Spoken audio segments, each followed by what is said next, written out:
Screen కనిపిస్తుంది కదమ్మా? Joshua. Okay. ఇంక పెద్దగా జేయాలా?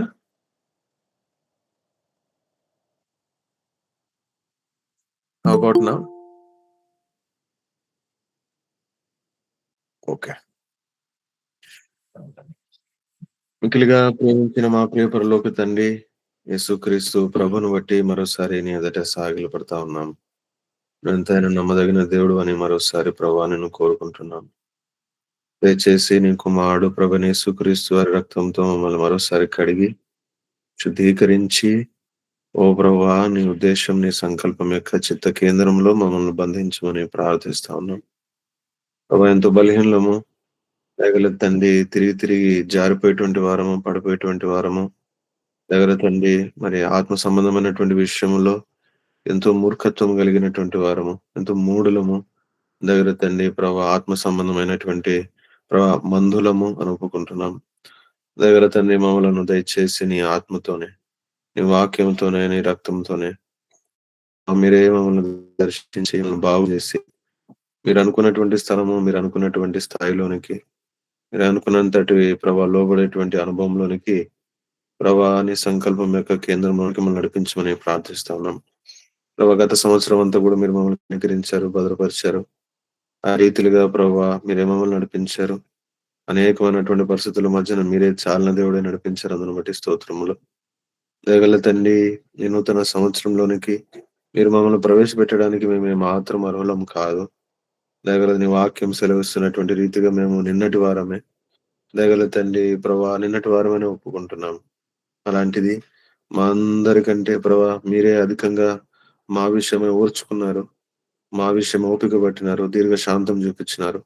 మార్పు లేని ప్రేమను బట్టి, ప్రభా ఎడతెరపు లేనటువంటి ప్రభా నీ కనికరమును బట్టి, ప్రభా నీ కృపా బాహుల్యమును బట్టి, నీ వాగ్దానం విషయమై నీకున్నటువంటి నీ నిబంధన విషయమై నీకున్నటువంటి నమ్మకత్వమును బట్టి, ప్రభా నువ్వు నమ్మదగిన దేవుడవు గనుక కనికరించినావు. ఈ సంవత్సరంలోను కూడా మమ్మల్ని ప్రవేశపెట్టినావు. అందును బట్టి స్తోత్రములు. దయచేసి ప్రభా నూతనమైన విధానంలో మమ్మల్ని దర్శించండి. ఇంకా లోతైనటువంటి అనుభవంలోనికి మమ్మల్ని నడిపించమని ప్రార్థిస్తా ఉన్నాం. నామకార్థ క్రైస్తవ జీవితంలో నుండి, నులివెచ్చ జీవితంలో నుండి, ప్రభా బలం లేని, ఫలం లేని జీవితంలో నుండి మమ్మల్ని విడిపించమని ప్రార్థిస్తా ఉన్నాం. దయచేసి ప్రభా మమ్మలను ప్రభా మీరే రక్షించమని ప్రార్థిస్తా ఉన్నాం. దగ్గర తండ్రి శరీరము, లోకము, శత్రు, మోసకరమైనటువంటి మా హృదయము, ప్రతి తంత్రము, ప్రతి యంత్రము పైన ప్రభా కల్వరి సెలవులో చెందించినటువంటి ఆ రక్తం యొక్క బలమును బట్టి, ఆ బలియాగమును బట్టి మీరే మమ్మల్ని సంపూర్ణమైనటువంటి విమోచనలోనికి తీసుకొని వచ్చారు. ఆ విమోచన ప్రభా ఇప్పుడు మాకు అనుభవంగా చేయమని కూడా ప్రార్థిస్తా ఉన్నాం. మీరు ఇచ్చినటువంటి చక్కటి వాగ్దానములు అందును బట్టి స్తోత్రములు. యెహోషువ 1:9, ద్వితీయోపదేశకాండం 31:8, ప్రకటన 7:17లో చెప్పినటువంటి మాటలను బట్టి స్తోత్రములు. ఓ ప్రభా దయచేసి మీరే మమ్మల్ని నడిపించండి. మేము ఓడిపోయినటువంటి వారమే. మేము నష్టమైపోయినటువంటి వారమే. మేము వెనకబడినటువంటి వారమే. ఓ ప్రభా దయచేసి మమ్మల్ని బాగు చేయి. దయచేసి మమ్మల్ని కనికరించు. ఈ సమయమున ప్రభా కొంత సమయము నీ వాక్యమును ధ్యానించని ఉండగా దయచేసి మీరే నీ వాక్యం పైన మీ వెలుగును ప్రకాశింపచేయండి. నీ వాక్యము ప్రభా మరి ప్రకాశింపజేయమని ప్రార్థిస్తా ఉన్నాం. ప్రభా ఇవి వచింప సఖ్యము కాని సంగతులు. ఇది మనుషులు పలకలేనటువంటి మాటలు. కనుక దయచేసి అపవిత్ర నన్ను కూడా బాగు చేయండి. రక్తంతో కడగండి, ఆత్మతో నింపండి వాక్యమును. ప్రభా మీరే ధారాళంగా సమయోచితమైనటువంటి విధానములో అవసరం కొలది మీరే వెల్లడి చేయమని ప్రార్థిస్తా ఉన్నాం. మా తండ్రి జ్ఞానము, ప్రత్యక్షత కలిగినటువంటి ఆత్మ మా అందరికి అనుగ్రహించమని ప్రార్థిస్తా ఉన్నాం. దయగల తండ్రి కనికరించండి. ఏదో కొంత బైబిల్ సమాచారము, ఏదో కొంత బైబిల్‌లో ఇలాగ ఉంది అని మాకిప్పుడు ఇది అర్థమవుతుంది అనుకునేటువంటి దుస్సాహసము నుంచి మమ్మల్ని విడిపించండి. అలాంటి కఠినమైన, కఠోరమైనటువంటి విధానములో ఈ అమూల్యమైనటువంటి వాక్యమును మేము తాకకుండా దయగల తండ్రి ఎంతో ప్రభువా దీని భక్తితో, శ్రద్ధతో జీవం కలిగినటువంటి విధానములో మా జీవము, మా మనస్సు మారి రూపాంతరం చెందినటువంటి విధంగా మీరే ఉంచమని ప్రార్థిస్తా ఉన్నాం. దయచేసి మమ్మల్ని దర్శించు ప్రభు. ప్రభు ఈ జీవితంలో ఈ భూమి మీద మేము యాత్రికులమై ఉన్నాము గనక నీ వాక్యమును మా యొద్ద నుండి దాచిపెట్టక దయచేసి నీ వాక్యం ద్వారా మాకు బోధించు, మాకు నేర్పించు. సత్యమైనటువంటి అద్దము ద్వారా ప్రభా మాకు మేమేమై ఉన్నామో చూపించు. నిజ నిజమేంటో ప్రభా మెరుగునట్లుగా నీ వాక్యం మాకు బయలుపరచు. వచ్చే నీ ప్రజలను బట్టి స్తోత్రములు. విశ్వాన్ని బట్టి స్తోత్రములు. సేవకుడైన అక్కను బట్టి స్తోత్రములు. దయగల తండ్రి ప్రభా యవనస్తులను ప్రత్యేకంగా దర్శించండి. మేమందరం కూడా అక్కరలో, కొరతలో, సమస్యలో, సందేహంలో, భయంలో ఉన్నటువంటి వారమే. ఓ ప్రభా! మేము నిన్నటి వారమే. మిక్కిలి బలహీనలము ప్రభు దయచేసి మీరే మమ్మల్ని దర్శించండి. మీ తప్ప మాకు ఆధారమే లేదని ఒప్పుకుంటున్నాం. మా భక్తి, మా శ్రద్ధ, మా వాక్యము, ప్రభు మా అనుభవము, మా పరిచర్య, మా తగ్గింపు ఇవి మాత్రము కూడా ఎన్నదగినవి కావని ఒప్పుకుంటున్నాం. ఏవేవి లాభకరమో వాటిని కూడా ప్రభా పెంటతో సమానమని ఎంచి, సమస్తమును కూడా ప్రభు నీ పాదం దగ్గర పడవేసుకుంటూ, యేసును మాత్రమే చూడగోరుతున్నామని ఒప్పుకుంటున్నాం. దయగల తండ్రి యేసు యొక్క సాక్ష్యము, యేసును గూర్చిన సాక్ష్యము, ప్రవచన సారమని మేము ఆ రీతిగా జీవయుక్తముగా నెరగనట్లుగా సహాయం చేయండి. యవనస్తులు వారి జీవితం యొక్క ఎట్టి మలుపులో ఉన్నారో, వారి ఉద్యోగాలు, వారి చదువులు, వారి బాధ్యతలు, వారి వివాహములు, ఆత్మీయంగా ఎదిగేటువంటి కోరిక, ఆశ, యవనస్తులు మాత్రమే కాదు ఎందరైతే ఉన్నారో అందరిని కూడా దర్శించండి. ఓ ప్రభా! నీలో మా ఊటలన్నీ ఉన్నాయి. దయచేసి ధారాళంగా మేము తాగునట్లుగా మమ్మల్ని అనుమతించు. మాకు నేర్పించు. నీకు అప్పగించుకుంటున్నాం. ఈ కరెంటు, ఈ మైక్, ఇంటర్నెట్ యొక్క వ్యవస్థను కూడా జ్ఞాపకం చేసుకొనండి. మానవ హద్దుబాట్లు విత్తబడే వాక్యాన్ని పైన మీరే నీ ఆత్మను ప్రభా ఊదమని, మీరే దయచేసి మమ్మల్ని దర్శించమని, నిష్ప్రయోజకులు మరోసారి నీ పాదం దగ్గర పడవేసుకుంటూ వాళ్ళందరినీ రక్త ప్రోషణ కింద తెచ్చుకుంటూ, అంధకార చీకటి శక్తులకు కల్వరి విజయమును బట్టి వాటిని బంధిస్తూ, మా ప్రభువు, మా రక్షకుడైన యేసు క్రీస్తు ప్రభు పేరిట ప్రార్థించి అడిగి వేడుకున్నాము తండ్రి. ఆమేన్.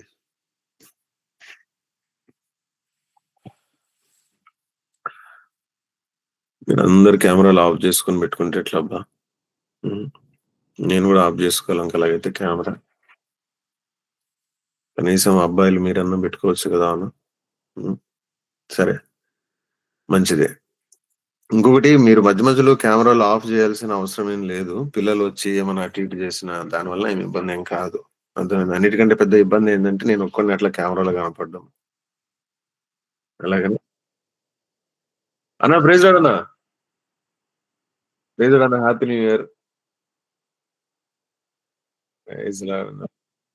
బానే ఉన్నా దేవుని కృపను బట్టి మీ ప్రార్థనలో. ఎలా ఉన్నారన్న బాగున్నారా? జరిగిందన్న 31st నైటు పరిచర్య? ఓకే అన్న. Okay. Okay. Praise Lord Dayakar. చాలా రోజులైంది చూసి. ఓకే. సరే. మన వాక్యంలోనికెళ్దాము. హ్మ్. అన్నా ప్రైజ్ లార్డ్ అన్న.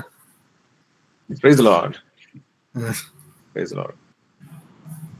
మనము గతము గత కొన్ని రోజులుగా, కొన్ని వారాలుగా యెహోషువ గ్రంథమును ధ్యానిస్తా ఉన్నాం. యెహోషువ గ్రంథంలో ఉన్నటువంటి మాటలు, యెహోషువ గ్రంథంలో ఉన్నటువంటి సంగతులను మనము చూస్తా ఉన్నాం. ఏంటి దేవుని వాక్యము ఏదైనా గూడా మనం చూసినప్పుడు ఎందుకు చూస్తున్నాం దేవుని వాక్యము? ప్రమాదం ఏందంటే మనకు లోకంలోనే మనకు నెమ్మది లేదు గనక, లోకములో లోకంతో మనకెలాంటి సంధి లేదు గనక, లోకంలో మనకెలాంటి పాలు, భాగం లేదు గనక, ఇప్పుడు బైబిల్‌నే ఒక విధంగా ఒక ఏమంటారు పాస్ టైమ్‌గా, ఒక హాబీలాగా మార్చుకొని, ఒక కాలక్షేపంగా మార్చుకొని, బైబిల్‌లో ఉన్నటువంటి సత్యాలను ఒక కాలక్షేప విధానంలో అంటే మన మన మనకు తృప్తి కలిగేటువంటి విధంగా ఒక ఇంట్రెస్టింగ్ ఒక హాబీలాగా ఇక్కడేం రాసింది, అక్కడేం రాసింది అని జస్ట్ అంటే పైపైన ఒక యాంత్రికంగా దాన్ని చదివి, దాన్ని నేర్చుకోవాలా? ఇక్కడ ఏదో దురద చెవులు కలిగినటువంటి వారుగా చెప్పినట్టు ఇక్కడేం రాసింది, అక్కడేం రాసిందని జెప్పి ఒట్టి కొత్త సంగతులేదో వినాలా అనేటువంటి ప్రమా ప్రమాదం ఎంతైనా ఉంది మన జీవితంలకు. గనక మనం దేవుని వాక్యం దగ్గరకొచ్చినటువంటి ప్రతిసారి మన కోరిక, మన ఆశ ఏమై ఉండాలంటే, మన ప్రార్థన, మన విధానం ఏమై ఉండాలంటే, ప్రభువా ఇందులో నీ కుమారుడిని మాకు చూపించు. ఇందులో నీ సత్యమును బట్టి నేనేం నేర్చుకోవాలి? నేను నీకెక్కడ లోబడాలా? నేనెక్కడ సరి జేసుకోవాలా?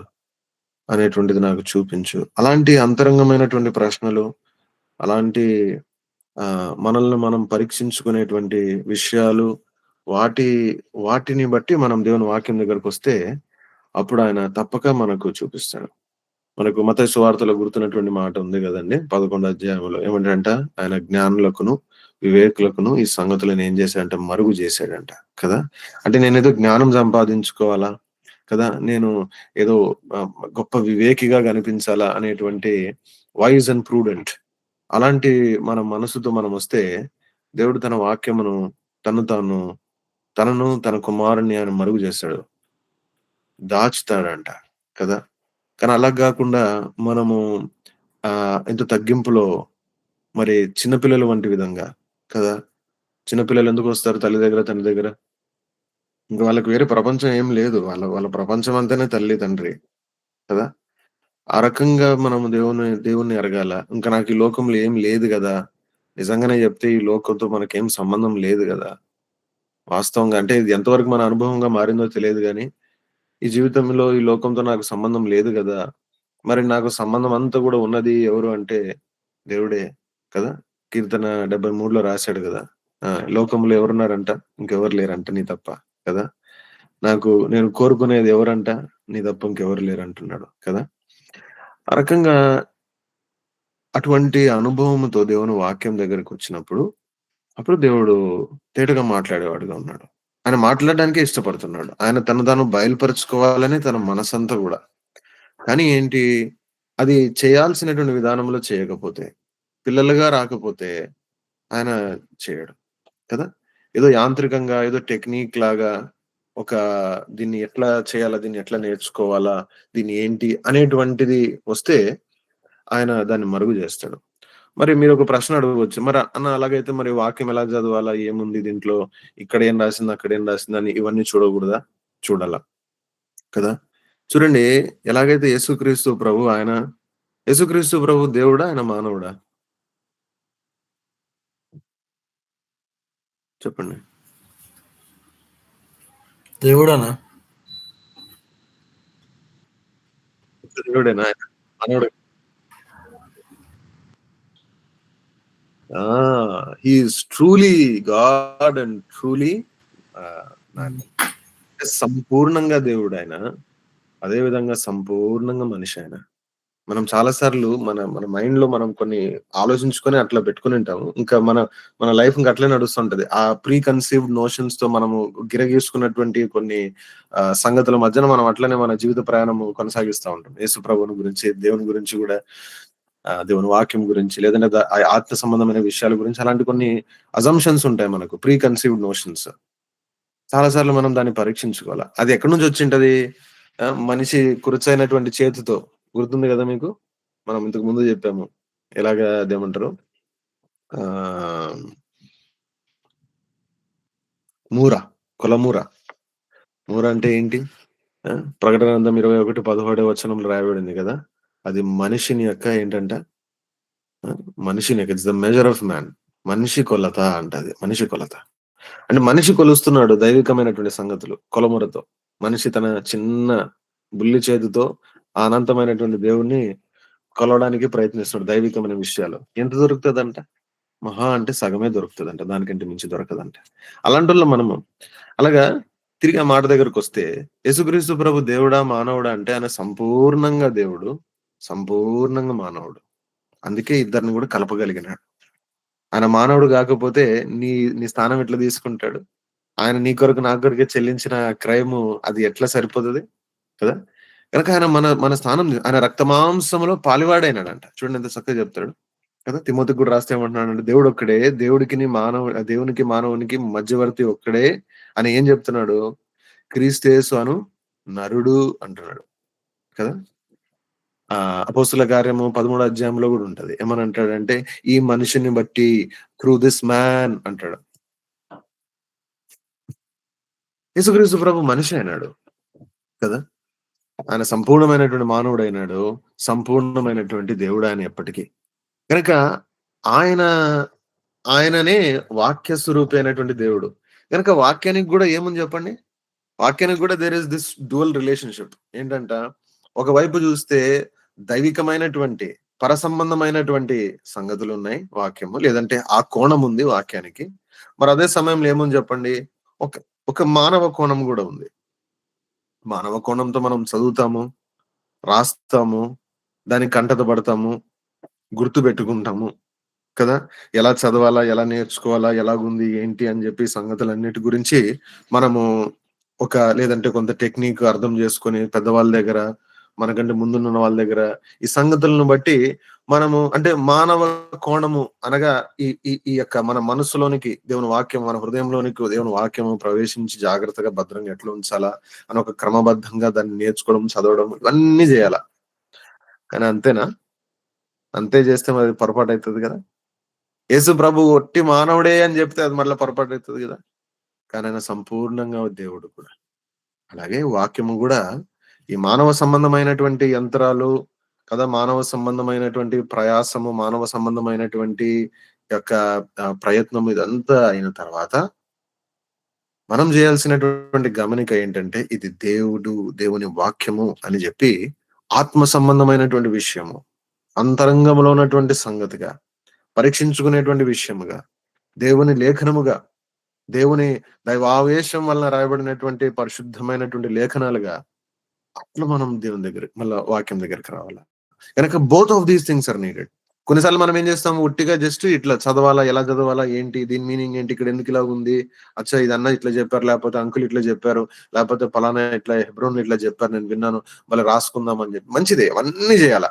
పూర్తిగా చేయాలా. సంపూర్ణమైనటువంటి మానవుడు ఎలాగైతే యేసు ప్రభు అలాగే వాక్యం కూడా మానవ కోణం ఉంది. చదవాలా, నేర్చుకోవాలా.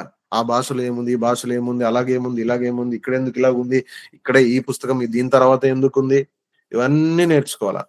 కానీ అంతటితోనే ఆగిపోతే అది పొరపాటు. ఇంకది ఒట్టిగా అయిపోతది.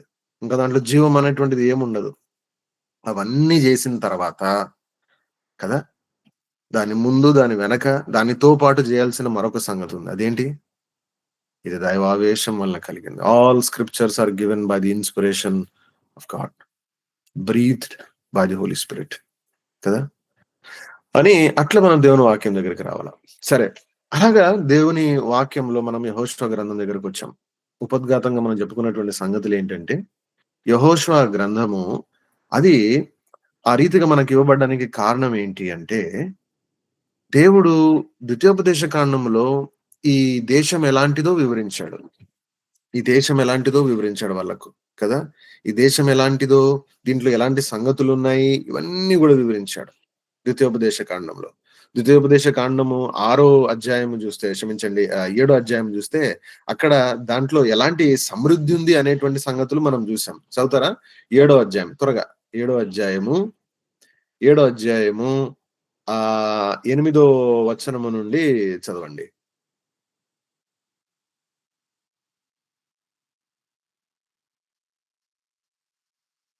హ్మ్.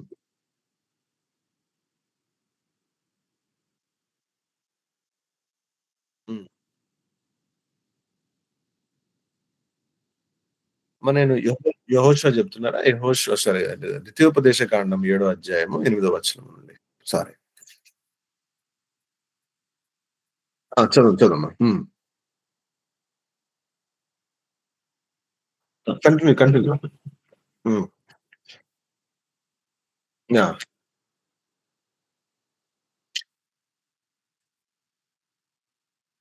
ఆ!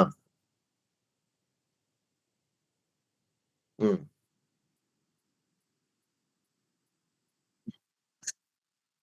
8 అధ్యాయం చదవమ్మా. 8 అధ్యాయం 7 వచనం. ఏడో వచనం. నీ దేవుడైన యెహోవా నిన్ను మంచి దేశంలో ప్రవేశపెట్టును. ఆ! ఇంకోసారి అది నీకు చదవండి. వాగులను, హ్మ్.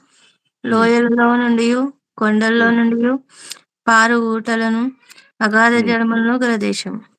హ్మ్. అది గోధుమలు, యవలు, ద్రాక్ష చెట్లు, అంజూరపు చెట్లు, దానిమ్మ పండ్లను గల దేశము. ఒలివ హ్మ్. నూనెయు, తేనెయు గల దేశము. హ్మ్. కరువు అనుకొనకుండా నీవు ఆహారము తిను దేశము. హ్మ్. అందులో నీకే లోపముండదు. హ్మ్. అది ఇనపరాళ్ళ గల దేశము. దాని హ్మ్. కొండలలో నీవు రాగి త్రవ్వి తీయవచ్చును.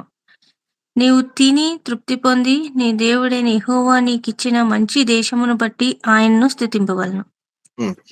ఇది నేడు ఇది ఇక్కడ చదవమ్మా. 8 అధ్యాయంలో 6 అధ్యాయంలో కూడా చూడండి ఒక మాట ఉంది కదా! 6వ అధ్యాయంలో కూడా చక్కటి మాట ఉంది. ద్వితీయోపదేశ కాండము 6వ అధ్యాయము చూడండి. ద్వితీయోపదేశ కాండము 6వ అధ్యాయము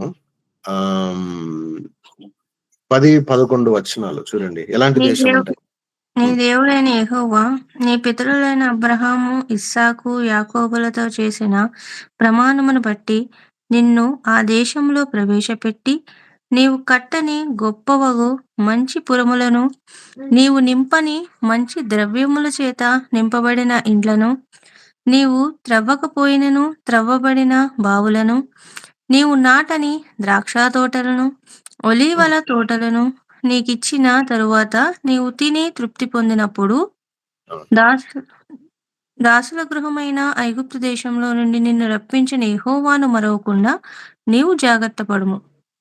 నీ దేవుడైన యెహోవాకు భయపడి ఇక్కడ ఆయన 6వ అధ్యాయంలో ఏమంటున్నాడు? ఇది ఎలాంటి దేశం అంట? ఇట్స్ ఎ ప్రిపేర్డ్ ల్యాండ్ కదా. Talks about the preparation. ఇది ఎలాగ దేవుడే సిద్ధపరిచినటువంటి దేశం. ఏంటంటే ఇల్లులు ఎలాంటివంట? మనం కట్టనటువంట. ద్రాక్ష తోటలు ఎలాంటివంట? మనము నాటనటువంట. బావులు ఎలాంటివంట? మనము తవ్వనటువంట. ఏంటి అసలు? ఆలోచించండి. ఇలాంటి దేశం ఉంటుందా? ఇలాంటి ప్రాపర్టీ ఎవరైనా ఇస్తారా? అసలు మనం ఏమి చేయకుండా అంత కూడా సిద్ధముగా ఉన్నటువంటి it is a prepared inheritance కదా. 6వ అధ్యాయంలో చూస్తా ఉన్నాం. ఇట్స్ ఎ ప్రిపేర్డ్ ఇన్హెరిటెన్స్ కదా.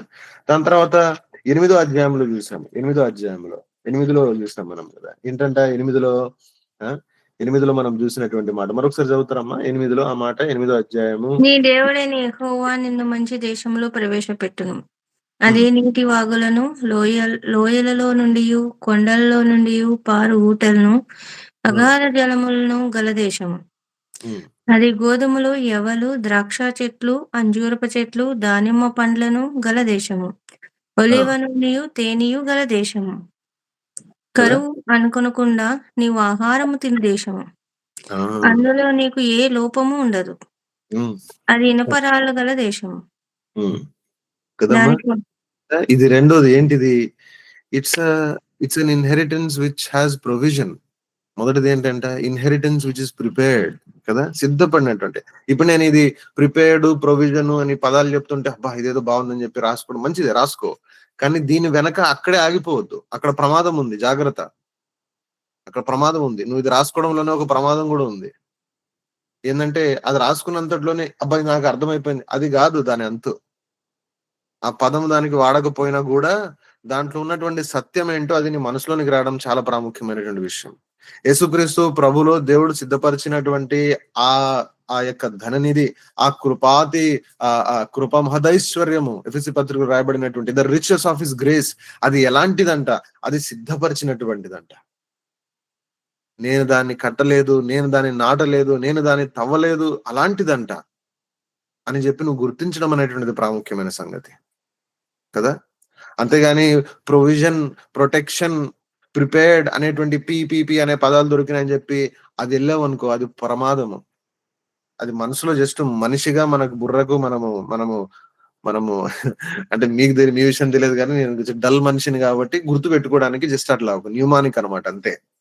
కానీ జాగ్రత్త, ఈ పీపీపీ పదాలు పలికినప్పుడు, ఇలా ప్రాస పలికినప్పుడు అబ్బా భలే దొరికింది నాకు ఈరోజు వాక్యం, భలే సాటిస్ఫాక్షన్ ఉంది, అది ప్రమాదం అంటే ప్రమాదం. మనం దేవుణ్ణి ఆరాధించాల్సినటువంటి విషయం ఏంటంటే ప్రభా ఇట్లా provision of the land, protection of the land, prepared of the land ఇవి చెప్పారని కాదు. ఏంటంట ప్రభా నిజంగా నీ వాక్యంలో నువ్వు చెప్పావు కదా ప్రభా, యేసుక్రీస్తు ప్రభులో ఉన్నటువంటి ఆ కృపా మహదైశ్వర్యం అంతా కూడా సిద్ధపరచబడిందంట. నేను దేన్ని కట్టలేదు, నేను దేన్ని నాటలేదు, నేను దేన్ని అవ్వలేదు అదంట కదా అని చెప్పి మనము దాన్ని గుర్తించాల్సినటువంటి వారంగా ఉన్నాం కదా. కనుక 6వ అధ్యాయంలో చూస్తున్నాం ఎలాంటి దేశం అంట, ఎలాంటి స్వాస్థ్యం అంట. ఇది సిద్ధపరిచినటువంటి స్వాస్థ్యం అంట కదా. దాని తర్వాత 8వ అధ్యాయంలో చూసాం ఎలాంటిదంట, కరువు లేకుండా మీ కడుపు నిండా కదా, నీకు తృప్తి పడేంతగా శ్రేష్టమైనటువంటి దేశం. It's a good land. అద్భుతమైనటువంటి సంగతులు ఉన్నాయంట. అనగా ఈ స్వాస్థ్యంలో ఏముంది? నీకు కావాల్సినటువంటి ప్రతి సరఫరా, నీకు అవసరమైనటువంటి ప్రతి వనరు కూడా ఇందులో ఉంచబడి ఉంది. It's a prepared land. రెండోది ఏంటంట, ఇట్స్ అ ప్రొవైడెడ్ ల్యాండ్, లేదంటే it's a land with provisions కదా. పూర్తిగా అవసరమైనటువంటి ప్రతిది కూడా మనకు ఆ జీవమునకు భక్తికి అవసరమైనటువంటి సమస్తము ఆయన ఏం చేశాడంట, తన అనుభవ జ్ఞానమును బట్టి మనకు అనుగ్రహించి ఉన్నాడంట కదా. ఆ తర్వాత ఇంకోటి కూడా చూద్దాము. ఆ తర్వాత 11వ అధ్యాయానికి రండి. ద్వితీయోపదేశ కాండము 11వ అధ్యాయము. 11వ అధ్యాయం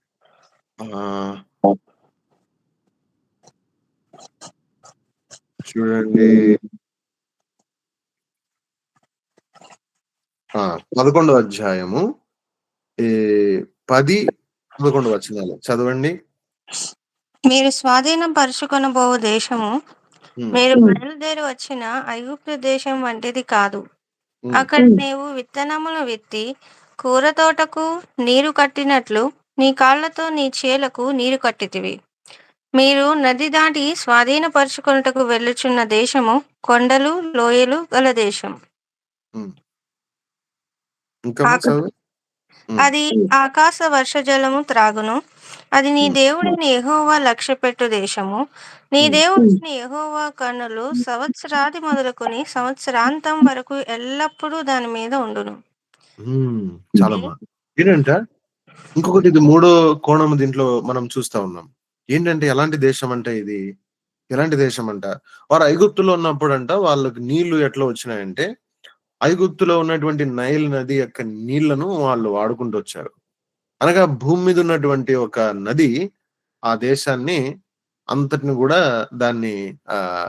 దానికి ఇరిగేషన్ కి, దానికి అవసరమైనటువంటి సాగు దానికి చేయడానికి నీటన్నిటికి కూడా ఆ నది అనేటువంటిది పనికి వస్తా ఉంది. దాన్ని ఎట్లా వాళ్ళు ఆ నీళ్లను ఎట్లా వాళ్ళు యాంత్రికంగా ఎట్లా దాన్ని సిద్ధపరచుకున్నారంట, వారి కాళ్ళతో వారు దాన్ని నీళ్లను, అంటే ఏదో మెకానిజం ఉండేది, నీళ్లను ఇక్కడ నుంచి అవతలకి దానికి పంపించాలనుకో, వాగులోనికి పంపించాలనుకో, వీళ్ళందరూ ఏం చేస్తే మరి అది ఏం పెట్టారో ఏదో తెలియదు కానీ మొత్తం మీద పంపు చేస్తున్నారో కాళ్ళతో పంపు చేస్తున్నారో ఏదో మొత్తానికైతే వాళ్ళ కాళ్ళని ఉపయోగించి ఏం చేస్తున్నారంట, నీటిని వాళ్ళు తీసుకురాగలుగుతున్నారంట. అలాంటి దేశం అంట ఐగుప్తు దేశము కదా. అయితే ఈ దేశం ఎలాంటిదంట, ఆకాశ వర్ష జలములు తాగేటువంటి దేశం అంట. ఏంటంటే అండి ఈ దేశం ఆకాశ వర్ష జలములు అంటే పరసంబంధమైనటువంటి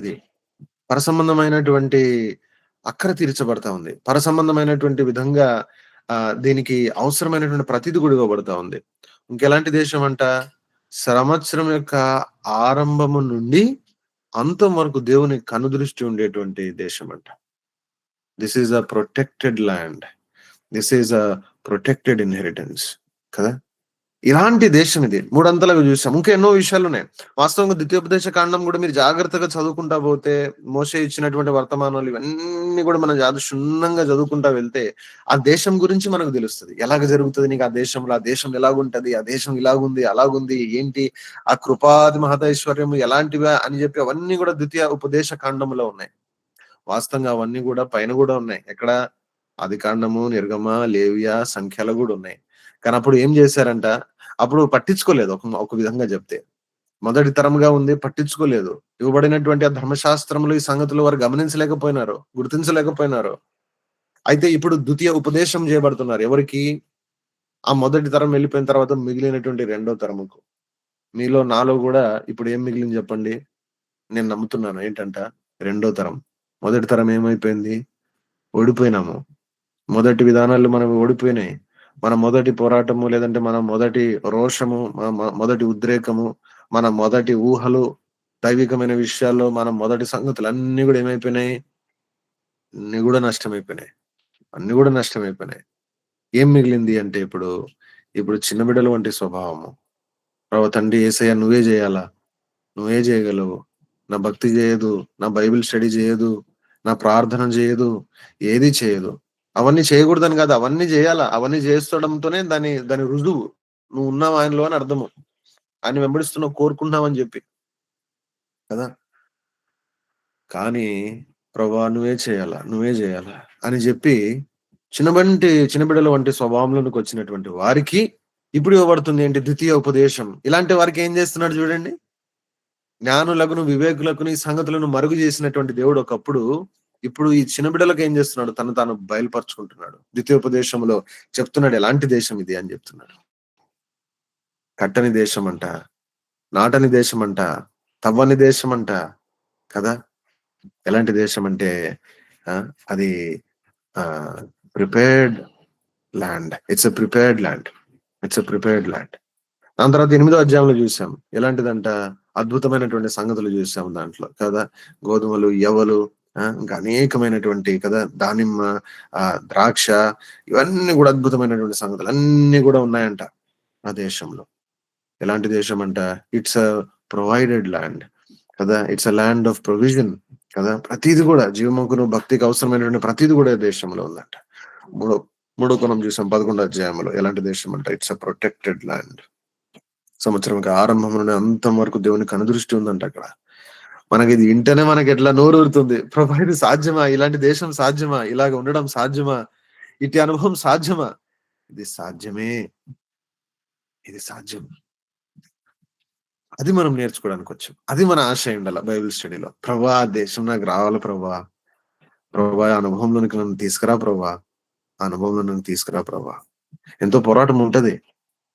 ఇదేమి అంటే ఈజీ అంటే మన ప్రయాసంతో దీని ఏదో మనం చేయగలం అనేది కాదు. కానీ ఏంటంటే ఇది ఈజీ కాదు అని అర్థమయ్యేంత వరకు పోరాటం.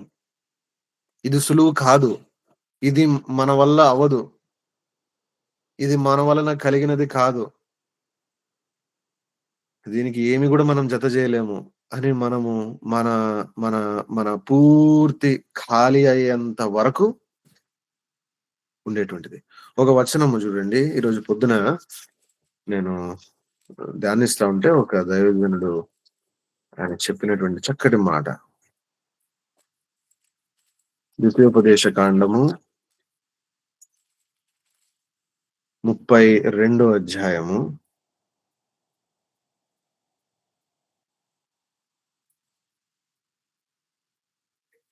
36వ వచనం చదవండమ్మా.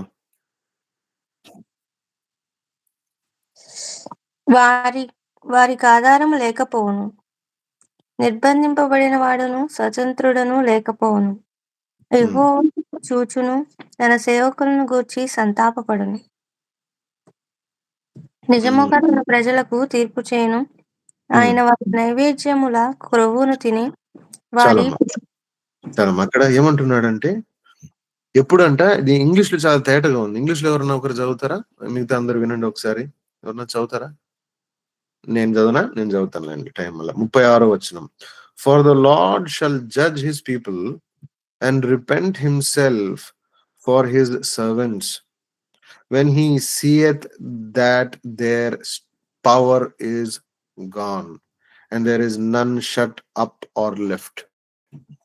ఏంటంట ఏమంటున్నాడు, ఈ రకంగా తన ప్రజలు వారి శక్తిని కోల్పోయినప్పుడు కదా, when their power is gone. 36వ వచనం ఇంగ్లీష్ లో అద్భుతంగా ఉంది. For the Lord shall judge his people and repent himself for his servants when he seeth that their power is gone. ఎప్పుడంట, ఎప్పుడు ఆయన తన మనసును మార్చుకుంటాడంట. మనసు మార్చుకోవడం అంటే తన తన తీసుకుంటున్నటువంటి ఆ నిర్ణయ కోణం ఏదైతే ఉందో దాన్ని మలిచేటువంటి ఆ మలుపు ఎప్పుడు వస్తుందంట, when our power is gone. మనం ఎప్పుడైతే మన శక్తిని కోల్పోతామో. మీరు గమనిస్తున్నారా ఈ కష్టాలన్నీ, నష్టాలన్నీ, ఇరుకులన్నీ, ఇబ్బందులన్నీ కూడా దీని అంతటి డిజైన్ ఏంటి, దీని అంతటికి ఇవన్నీ కూడా ఎట్లా అమర్చబడినాయంటే మనము మన జ్ఞానము బుద్ధి యొక్క అంతుకు వచ్చేయాలని చెప్పి కదా. మనము మన ప్రయాసమును మాని ఇంక ఇది మా వల్ల అవ్వదు అని చెప్పి ఆయన పాదం దగ్గర పడిపోయి ఆ రోమా పత్రిక 7వ అధ్యాయంలో అన్నట్లుగా, అయ్యో నేను దౌర్భాగ్యుడును, ఇటు మరణమునకు లోనగు శరీరము నుంచి నన్ను విడిపించగలవాడెవడు అని చెప్పి మనం కేక వేసే దాని నిమిత్తమే ఇవి ఈ రీతిగా సిద్ధపరిచినటువంటి సంగతులు. ఇలాగున ఇవి అమర్చబడుతున్నాయి కనుక ఇవేం ప్రమాదంగా జరగట్లేదు. మనకు అధైర్యపడొద్దు. దుఃఖంలో ఉన్నావా, బాధలో ఉన్నా, అర్థం కాని పరిస్థితిలో ఉన్నావా, అయోమయమైనటువంటి స్థితిలో ఉన్నావా, అసలు ఏంది ప్రభావ ఇదంతా అనుకున్నావా, ఇదంతా కూడా ఎట్లా డిజైన్ చేయబడిందంటే ఇదంతా దేవుడు తన అనంతమైన. ఇంకోటి గమనిస్తే ఇవేవి కూడా ఆయన తీసుకున్న నిర్ణయం కాదు, మనం తీసుకున్న నిర్ణయాలు కదా. మీరు చెప్పండి, నువ్వు తీసుకున్నటువంటి ఏ నిర్ణయం గురించి నువ్వు కష్టపడుతున్నావు? అన్ని నిర్ణయాలు మనవే. అయితే వాటన్నిటిలో ఆయన చేస్తున్నటువంటి సంగతి ఏంటంట, వాటన్నిటిని సమస్తము సమకూడి మేలుకై జరిగిస్తున్నాడు. అలాంటి పరిస్థితులు గుండా మనం వెళ్ళినప్పుడు, అలాంటి పరిస్థితి గుండా మనము వెళ్ళినప్పుడు అప్పుడు మనలో ఆశ పుట్టి మనం ఏంటంటే, ప్రభువా నన్ను నన్ను దర్శించు. ప్రభువా నన్ను తాకు. ప్రభువా నన్ను మార్చు. ప్రభువా నువ్వెక్కడ? ప్రభువా అని చెప్పి అంతరంగంలో నుంచి ఆ కేక రావడానికి అప్పుడు అది మార్గము తెరవబడుతుంది. చూడండి కీర్తన 137లో ఒక సంగతి. కీర్తన 137 మనకు తెలిసినటువంటి కీర్తనే గదా! దేవుని ప్రజలు ఎక్కడున్నారంట? చెరలో ఉన్నారు. చెరలో ఉన్నారు కదా! చెరలో ఉండి వాళ్ళు ఆ కీర్తన చెరలో ఉన్నటువంటి కీర్తన ఇది. కీర్తన 137 చదువుతారమ్మా? 9 వచనాలు త్వరగా చదివేయండి. బబులోను నదుల యొద్ద కూర్చుని ఉన్నప్పుడు మనము సీయోను బబులోను నది యొద్ద కూర్చోవడం అంటే ఏంటి? అంటే దేవుడిచ్చినటువంటి స్వాస్థ్యములో రాకుండా, లేదంటే స్వాస్థ్యమును కోల్పోయి ఎక్కడో నష్టంలో ఉన్నటువంటి పరిస్థితి. లోకం అనేటువంటి యాంత్రికమైనటువంటి భక్తి, యాంత్రికమైనటువంటి ఈ లోక మర్యాద, ఈ లౌకికమైనటువంటి జ్ఞానము, దీని ఆర్భాటము, దీని సంగతి, దీని దీని దీని దీని దీని తంత్రము, యంత్రములో చిక్కుకున్నటువంటి వాడే బబులోనులో ఉన్నట్టు కదా! అలాగే మనం కూడా ఉన్నాము. లేమని మనం ఏమైనా చెప్పగలమా? నేను బబులోనులో లేను అన్నా అని చెప్పగలమా? లేకపోతే మీకు దేవుని బట్టి మీకెంతో మరి మీరు ఆనందించాల్సినటువంటి వారే. కానీ మనం అందరం చెప్పగలం. నేను చెప్పగలను. ఏంటంటే ప్రభువా మేము బబులోనులో ఉన్నాం. బబులోనులో ఉన్నాం. బబులోనులో ఉన్నాం. బబులోనులో ఉన్నామంటే దేవుని స్వాస్థ్యంలో లేమంతే. దేవుని స్వాస్థ్యంలో లేము. కదా! చదవండమ్మా. ఇప్పుడు అక్కడ ఉండి వాళ్ళ మనసులో ఏం జరుగుతుందో చూడండి. చదవండి.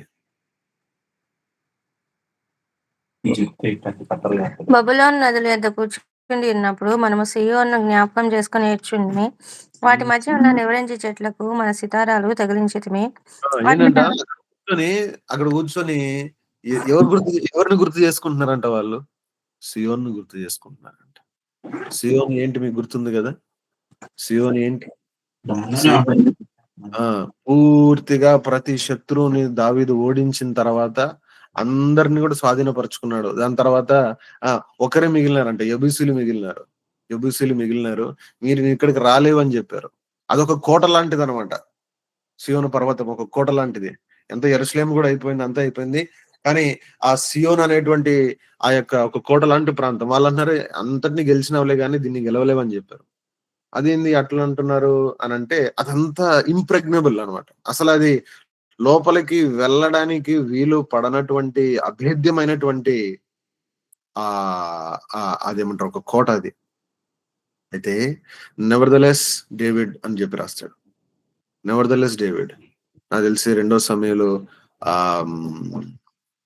5దో అధ్యాయంలో ఉన్నట్టున్నాయి ఇవన్నీ. 2 సమయాలు 5లో కదా! మీరు అక్కడికి వెళ్ళకండి ఇప్పుడు. 2 సమయాలు 5లో ఉన్నట్టున్నాయి. యెబూసీయుల్ని ఓడిస్తాడు. సియోను కోటను స్వాధీనపరుచుకుంటాడు కదా! అంటే పూర్తిగా దేవుని అధికారము, పూర్తిగా దేవుని ప్రాంతము, పూర్తిగా దేవుని సంకల్పము, పూర్తిగా దేవుని యొక్క మనస్సు, పూర్తిగా దేవుని యొక్క ప్రభుత్వము, అధికారము, రాజరికము ఉన్నటువంటి ప్రాంతము సియోన్ అంటే. ఆ సియోను గుర్తొస్తుందంట వీళ్ళకి. ఎక్కడ గుర్తొస్తుంది చెప్పండి? బబులోనులో గుర్తొస్తా ఉందంట. మనకు గూడా అలాగే మనం ఓటమిలో ఉన్నప్పుడు, పాపంతో ఓడిపోయినప్పుడు, పాత అలవాట్లతో ఓడిపోయినప్పుడు, మనుషులతో ఓడిపోయినప్పుడు, మనకిచ్చినటువంటి బాధ్యత, మనకిచ్చినటువంటి చదువులో, ఉద్యోగంలో, ఆరోగ్యంలో లేదంటే మనకిచ్చినటువంటి రిలేషన్స్‌లో మనం ఓడిపోయినప్పుడు, అప్పుడు మనకేం గుర్తొస్తది? ఏం గుర్తొస్తది? దేవుని సంకల్పం గుర్తొస్తది. దేవుని ప్రభుత్వం, దేవుని అధికారం గుర్తొస్తది. అయ్యో! నేను సియోన్‌లో ఉండాల్సినటువంటి వాడిని గదా! ఇక్కడికొచ్చేసానేంటి అని జెప్పి. అక్కడున్నారంట వాళ్ళు. అక్కడుండి వాళ్ళేందంట వాళ్ళ సితార, హార్ప్స్ వాళ్ళ సితారాలు గూడా మోసుకొనెళ్లారు వాళ్ళు. అన్ని గూడా ఎళ్ళిపోయినాయి బబులోనికి. చూడండి ఎంత భయంకరమో. బబులోనులోనికి వాళ్ళ సితారాలు కూడా వెళ్ళిపోయినాయంట. అన్ని వెళ్ళిపోయినాయి. అక్కడ కూర్చున్నారు వాళ్ళు, దాని నది దగ్గర కూర్చున్నారంట. దాని నది దగ్గర కూర్చున్నారు. ఆ నదిని దాటితే ఇంకా ఆ ప్రాంతం వస్తది. ఏం ప్రాంతము? ఆ నది దాటితే ఆ ఇజ్రాయెల్కి ఇచ్చినటువంటి ఆ ప్రాంతం అంతా కనపడుతుంది. అక్కడ కూర్చున్నారు వాళ్ళు. అక్కడ కూర్చున్నారు. ముందు చదవమ్మా, ఏమన్నారంట? ఏమంటున్నారు వాళ్ళు? వాళ్ళ మనసులు ఎలాగున్నాయి గమనించండి. చదవండి వాక్యము. అచ్చట మనలను చెరగొన్న వారు ఒక కీర్తన పాడుడి అనిరి. ఉమ్. మనల్ని బాధించిన వారు సియోను కీర్తనలో ఒకదాన్ని మాకు వినిపించుడి అని మన వలన ఉల్లాసము గోరిరి. అన్యుల దేశంలో యెహోవా కీర్తనలు మనం ఎట్లు పాడుదుము? యెరూషలేమా, నేను నిన్ను మరచిన ఎడల నా కుడి చెయ్యి తన నేర్పు మరచునుగాక. ఇక్కడ నేను ఆగుదాం. ఇక్కడ ఆగుదాం. వాళ్ళ మనసులో ఎంత బాధ ఉందంటే, శత్రు అంటాడు, ఒక ఒక పాట వినిపించు మాకు అంటున్నాడు. ఒక సియోను పాట మాకు వినిపించు అంటున్నాడు. సియోను పాటలు అంటే మన సియోను గీతాల పాటల పుస్తకం కాదు. అంటే అండం ఏంటంటే, ఒకప్పుడు పాడవే సియోను గురించి, ఒకప్పుడు దేవుడు మనసులో సియోను గురించి ఒక ఆశను పెట్టాడే, ఆ పాట పెట్టాడే కదా, ఒక ధ్వని పెట్టాడే, అది పాడి వినిపించు, అది పాడి వినిపించి ఎట్లుంటుందో చూస్తాను అంటున్నాడు. వాళ్ళని ఆట పట్టిస్తున్నాడు శత్రు కదా. వారిని చెరబట్టినటువంటి వారు పాట వినిపించు అన్నారంట. సియోను పాటలో ఒకటి పాడమని చెప్పారంట. కానీ ఎట్లా పాడతాం అక్కడ? అక్కడ ఎట్లా పాడగలం? ఉన్నదేమో బబులోన్‌లో, నష్టంలో, కీడులో, అపాయంలో, ఓటమిలో, దేవునికి దూరంగా, దేవుని సంకల్పానికి దూరంగా. చేయమంటుందేమో సియోను పాట. ఇది ఆట పట్టించడం కూడా కాదు. సైతాన్ ఇలా కోరుతాడు మనల్ని. ఏమంటాడంటే, నువ్వు ఇక్కడే ఉండు, ఇక్కడే ఉండు, కానీ అక్కడిలాగా నటించు అంటాడు. మనం పరీక్షించుకుందాం. నీ జీవితం, నా జీవితం పరీక్షించుకుందాం. ఈ పొద్దు నేను పరీక్షించుకున్నా. మనం పరీక్షించుకుందాం. నిజంగానే మనం సియోను యొక్క పాట పాడేటువంటి స్థితిలో ఉన్నామా? మీరు అనుకోవచ్చు, అన్న యెహోషువ గ్రంథం కాకుండా ఇవన్నీ ఏం చెప్తున్నారు? ఇదంతా స్వాస్థ్యం గురించే. ఇదంతా స్వాస్థ్యం గురించి రాయబడినటువంటి మాటలు, చెప్పబడుతున్నటువంటి మాటలు ఇవన్నీ కదా. నీ హృదయంలో దుఃఖం ఉందా? బాధ ఉందా? ఏడుపు ఉందా? కన్నీరుందా? అర్థం కాని అయోమయ పరిస్థితులు ఉన్నాయా? కొంచెం ఒంటరిగా టైం తీసుకో దేవుని దగ్గర. కొంచెం ఏడు వెళ్ళి. డోంట్ నమ్ your self with the world కదా. అంటే ఉంచబడినటువంటి పరిస్థితులు, మనుషులు, మాటలు, పరిచర్య, ఆ హడావిడి, అది ఇది, ఆ ప్రోగ్రామ్, ఈ ప్రోగ్రామ్, ఆ పుస్తకము, అది, ఆ మెసేజ్, అది, దినంతటిని పక్కన పెట్టి అదంతా కూడా దేనిలాగా లెక్క వస్తుంది? అదంతా కూడా ఇదే వస్తుంది. బబులోన్లో కూర్చొని సియోన్ పాట పాడినట్లు లెక్క వస్తుంది అంతా. శత్రు అదే చెప్తున్నాడు. ఏముంది, నువ్వు అక్కడికి వెళ్ళక్కర్లేదు, నువ్వు ఇక్కడే ఉండు, ఇక్కడ నుంచి పాట పాడు అంటున్నాడు. ఇక్కడ నుంచి పాట పాడు, ఇక్కడ నుంచి పాట పాడు, ఇక్కడ నుండి పాట పాడు అంటున్నాడు. కానీ వాళ్ళు ఏమంటున్నారు? ఎట్లా పాడగలము? నిజం లేదే దీంట్లో, విజయం విజయం లేదే దీంట్లో, వాస్తవం లేదే దీంట్లో, ఎట్లా పాడగలము అంటున్నారు. ముందు చదవమ్మా. నేను నిన్ను జ్ఞాపకం చేసుకొనని ఎడల నా ముఖ్య సంతోషము కంటే నేను యెరూషలేమును హెచ్చుగా ఎంచని ఎడల నా నాలుక నా అంగిటిని అంటుకొనుగాక. యెహోవా ఏదోము జనులు చేసినది జ్ఞాపకం చేసుకొనుము. యెరూషలేము పాడైనదని మనం జ్ఞాపకం తెచ్చుకొనుము. దానిని నాశనము చేయడి, సమూల ధ్వంసము చేయడి అని వారు చాటిరి గదా. పాడు చేయబడబోవు బబులోను కుమారి, నీవు మాకు చేసిన క్రియలను బట్టి నీకు ప్రతీకారం చేయవాడు ధన్యుడు. నీ పసిపిల్లలను పట్టుకొని వారిని బండకు వేసి కొట్టువాడు ధన్యుడు. కనుక అక్కడ కనపడుతున్న వాళ్ళ మనసులో ఎంత బాధ ఉందో. నీ మనసులో కూడా దేవుడు బాధ ఉంచాడా? అది ఆశీర్వాదమే, అది కీడు కాదు, అది ఆశీర్వాదమే. ఎందుకంటే ఆ బాధను బట్టే దైవికమైనటువంటి బాధ, దుఃఖం ఏం కలుగజేస్తుందంట? మారు మనసు కలుగజేస్తుందంట. అదే నిజముగా ఆ బబులోన్ నుండి నువ్వు బయటికి రావాలనేటువంటి ఆ ఆశని హృదయంలో పుట్టిస్తాడు. దాని ద్వారానే దేవుడు నిన్ను సియోను వైపుకి మళ్ళిస్తా ఉన్నాడు కదా. దినమున ఎక్కడున్నావు? ఎలాగున్నావు? మనం పరీక్షించుకుందాం మనల్ని మనం. చాలా ఇంపార్టెంట్ ఈ విషయాలు. ఏదో జస్ట్ మనకు మెసేజ్‌లో P for providence, P for ఏమంటారు prepared providence, prepared for protection అని పి భలే దొరికింది నాకు. భలే అబ్బా! మంచి వర్తమానం విన్నానని జెప్తే అది బోగస్ అంతా అది. అంత బోగస్. అంత బోగస్. ఎక్కడున్నాం మనం? ఎక్కడున్నాం? బబులోన్‌లో ఉన్నామేమో. మనం ఉన్నామేమో గదా! అందరం ఉన్నాం. నష్టంలో ఉన్నాం మనం. చాలా భయంకరమైనటువంటి నష్టంలో ఉన్నాం. దేవుడు ఒక తరాన్ని పిలుస్తా ఉన్నాడు. దేవుడు ఒక కొత్త తరాన్ని లేపుతా ఉన్నాడు. వాళ్ళని ఆకర్షిస్తా ఉన్నాడు. వాళ్ళని ఈల వేసి పిలుస్తా ఉన్నాడు. కదా! కనుక నువ్వు స్పందిస్తావా అనేటువంటిది ప్రశ్న. నువ్వు స్పందిస్తావా అనేటువంటిది ప్రశ్న. చూసాం ద్వితీయోపదేశ కాండంలో కదా! 32, 36లో తమ when they have lost there power, వాళ్ళ బలమంతా కోల్పోయిన తర్వాత, తన సేవకులు బలమంతా కోల్పోయిన తర్వాత ఆయన ఏం చేస్తున్నాడంట? వాళ్ళని దర్శిస్తున్నాడంట. కదా! ఇక్కడ గూడా ఈ బబులోనులో ఉండి వాళ్ళ హృదయం చూసారా? బబులోను ఇచ్చిన తర్వాత ఇప్పుడు సీయోను గుర్తొస్తా ఉంది. దేవుని సంకల్పం, దేవుని యొక్క అధికారము, దేవుని యొక్క ఆధిపత్యము, దేవుని యొక్క చిత్తము ఇవి గుర్తొస్తా ఉన్నాయి. కనుక ఇలాంటి ఇలాంటిది ఇంకొక మాట కూడా చదువుదాం. మనం స్వాస్థ్యం గురించి చదువుతున్నాము గనక కీర్తన గ్రంథంలోనే 120వ కీర్తన. చూడండి 120వ కీర్తన. ఆ! 120వ కీర్తన. యాత్ర కీర్తనలో 120వ కీర్తన. చూడండి ఇక్కడ కూడా పదాలు చదవండి. అక్కడ రాయబడినటువంటి ఆ ప్రాంతాలు 5 వచనములు ఏవైతే ఉన్నాయో అవి ఎలాంటివో గమనిద్దాం మనం. 20 అధ్యాయము 20 కీర్తన 120 కీర్తన చదువుతారమ్మా? నా శ్రమలో నేను యెహోవాకు మొరపెట్టితిని. ఆయన నాకు ఉత్తరమిచ్చెను.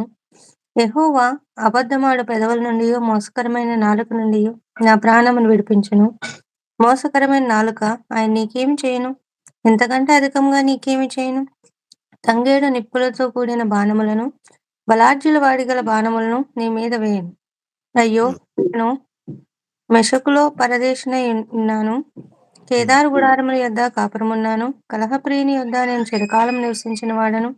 నేను కోరినది సమాధానమే. అయినను మాట నా నోట వచ్చిన తోడనే వారు యుద్ధమునకు సిద్ధమగుదురు. ఆ! ఎక్కడున్నాడంట పాపము? మనసంతా ఎక్కడుంది? మనసంతా యెరూషలేములో ఉంది. మేము యెరూషలేములో ఉండాలి. అక్కడ దేవుడున్నాడే. అక్కడ దేవుని మందసం ఉందే. అక్కడ దేవుని ప్రజలున్నారే. అక్కడ దేవుని బలులున్నాయే. అక్కడ దేవుని పండుగలున్నాయే. అక్కడ దేవుని ప్రజలు వస్తున్నారే అని జెప్పి ఆ యాత్రా కీర్తనల్లో చెప్పబడుతున్నటువంటి ఈ 120 ఇక్కడ మొదలైతుంది. ఇక్కడ నుంచి మొదలు దాదాపు ఒక 15 కీర్తనలుంటాయి. యాత్రా కీర్తనలంటారు. సాంగ్ ఆఫ్ డిక్రీస్ అని చెప్పి 130 130 135 134 వరకు. కదా! 120-134 వరకు 15 కీర్తనలు. ఆరవం ఎక్కడుందంట? యాత్ర ఎక్కడికెళ్తున్నాడు? ఈ 15 మెట్లెక్కి. ఇదొక మంచి స్టడీ. ఒక మంచి అద్భుతమైనటువంటి స్టడీ ఇది కదా! 15 మెట్లంట అవి. ఎక్కి, ఎక్కి, ఎక్కి, ఎక్కి ఎక్కడికెళ్తాడో చూస్తామా? 134 కీర్తన చదువుతారమ్మా? యెహోవా సేవకులారా, యెహోవా మందిరంలో రాత్రి నిలుచుచుండువారలారా, మీరందరూ యెహోవాను సన్నుతించుడి. పరిశుద్ధ స్థలం వైపు మీ చేతులెత్తి యెహోవాను సన్నుతించుడి. భూమి ఆకాశం సృజించిన యెహోవా సీయోనులో నుండి నిన్ను ఆ! ఆశీర్వదించునుగాక. ఆ! సియోన్‌లో నుంచి ఆశ్రయించేటువంటి దేవుడు కనపడతా ఉన్నాడిప్పుడు. లాస్ట్‌కి ఆ 15వ మెట్టు దగ్గర కదా! ఆ! రాత్రి దేవుని ఇంటిలో నిలబడేటువంటి అనుభవం అంట. ఎంత చక్కటి అనుభవం. రాత్రి ఎవడో వాడి ఇంటికి పోతాడు గదా! కానీ ఇప్పుడేంటంట ఎప్పుడు ఎలాంటి అనుభవంకొచ్చింది? ఎలాంటి అనుభవంలోనికొచ్చాడంట? ఆ! ఎలాంటి అనుభవంలోనికొచ్చాడంట? ఆ! రాత్రి దేవుని మందిరంలో, దేవుని ఇంటిలో ఉండేటువంటి అనుభవం. దేవుని ఇంట్లో ఉండడం అంటే అప్పుడప్పుడు మీరు యవ్వనస్తులు దేవుని ఇంట్లో పని చేసాక అక్కడే పడుకుంటారు అది గాదు. అంటే అనడం ఏంటంటే దేవుని ఇంటిలో నిలిచుండిపోయేటువంటి అనుభవం కదా! ఆ! విశ్రాంతి కోసం అక్కడ ఉండిపోయేటువంటి అనుభవం. రాత్రి ఎవడైనా ఎక్కడికెళ్తాడో చెప్పండి? విశ్రాంతి ఉన్నటువంటి చోటుకెళ్తాడు. నెమ్మది ఉన్నటువంటి చోటుకెళ్తాడు. పడుకోవడానికి. మనం కొన్నిసార్లు అంటాం, "బ్రదర్ ఇక్కడ పడుకో బ్రదర్" అంటే ఏమంటాం? "నాకు నిద్ర రాదులే అన్నా" అంటాం. ఎందుకు? నిద్ర పట్టేటువంటి స్థలానికెళ్ళాలా కదా! ఎక్కడ నిద్ర పడుతుందంట వాళ్ళకిప్పుడు? హ్మ్.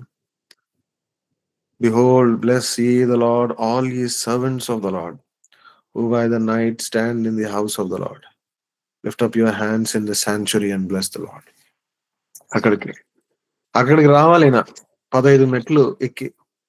అయితే ఎక్కడున్నాడంటే ఇప్పుడు ప్రస్తుతం ఎక్కడున్నాడంట 120లో 120లో ఎక్కడున్నాడంట 5వ వచనంలో చెప్తున్నాడు. మెషెక్‌లో పరదేశినై ఉన్నాడంట కదా. కేదారు అంటే ఇది ఎలాంటివంటే పైన కింద ఈ 2 దిశలనమాట ఇవి. యెరూషలేములో ఉండక యెరూషలేములో కొంత పైన, యెరూషలేము నుంచి కింద ఉండేటువంటి అనుభవంలో ఉన్నాడు. నీ మనసు ఎలాగుంది? నీకు నిజంగా స్వాస్థ్యం కావాలా? యెహోషువ గ్రంథం నిజంగా కావాలా? లేదంటే జస్ట్ బైబిల్ స్టడీయా? ఏదో జస్ట్ ఇట్లా మ్యాప్‌లు, మీ పిక్చర్‌లు, ఫోటోలు, రికార్డింగ్‌లు ఏంటిది? ఏంటిది పిల్లలాటనా ఏంటి?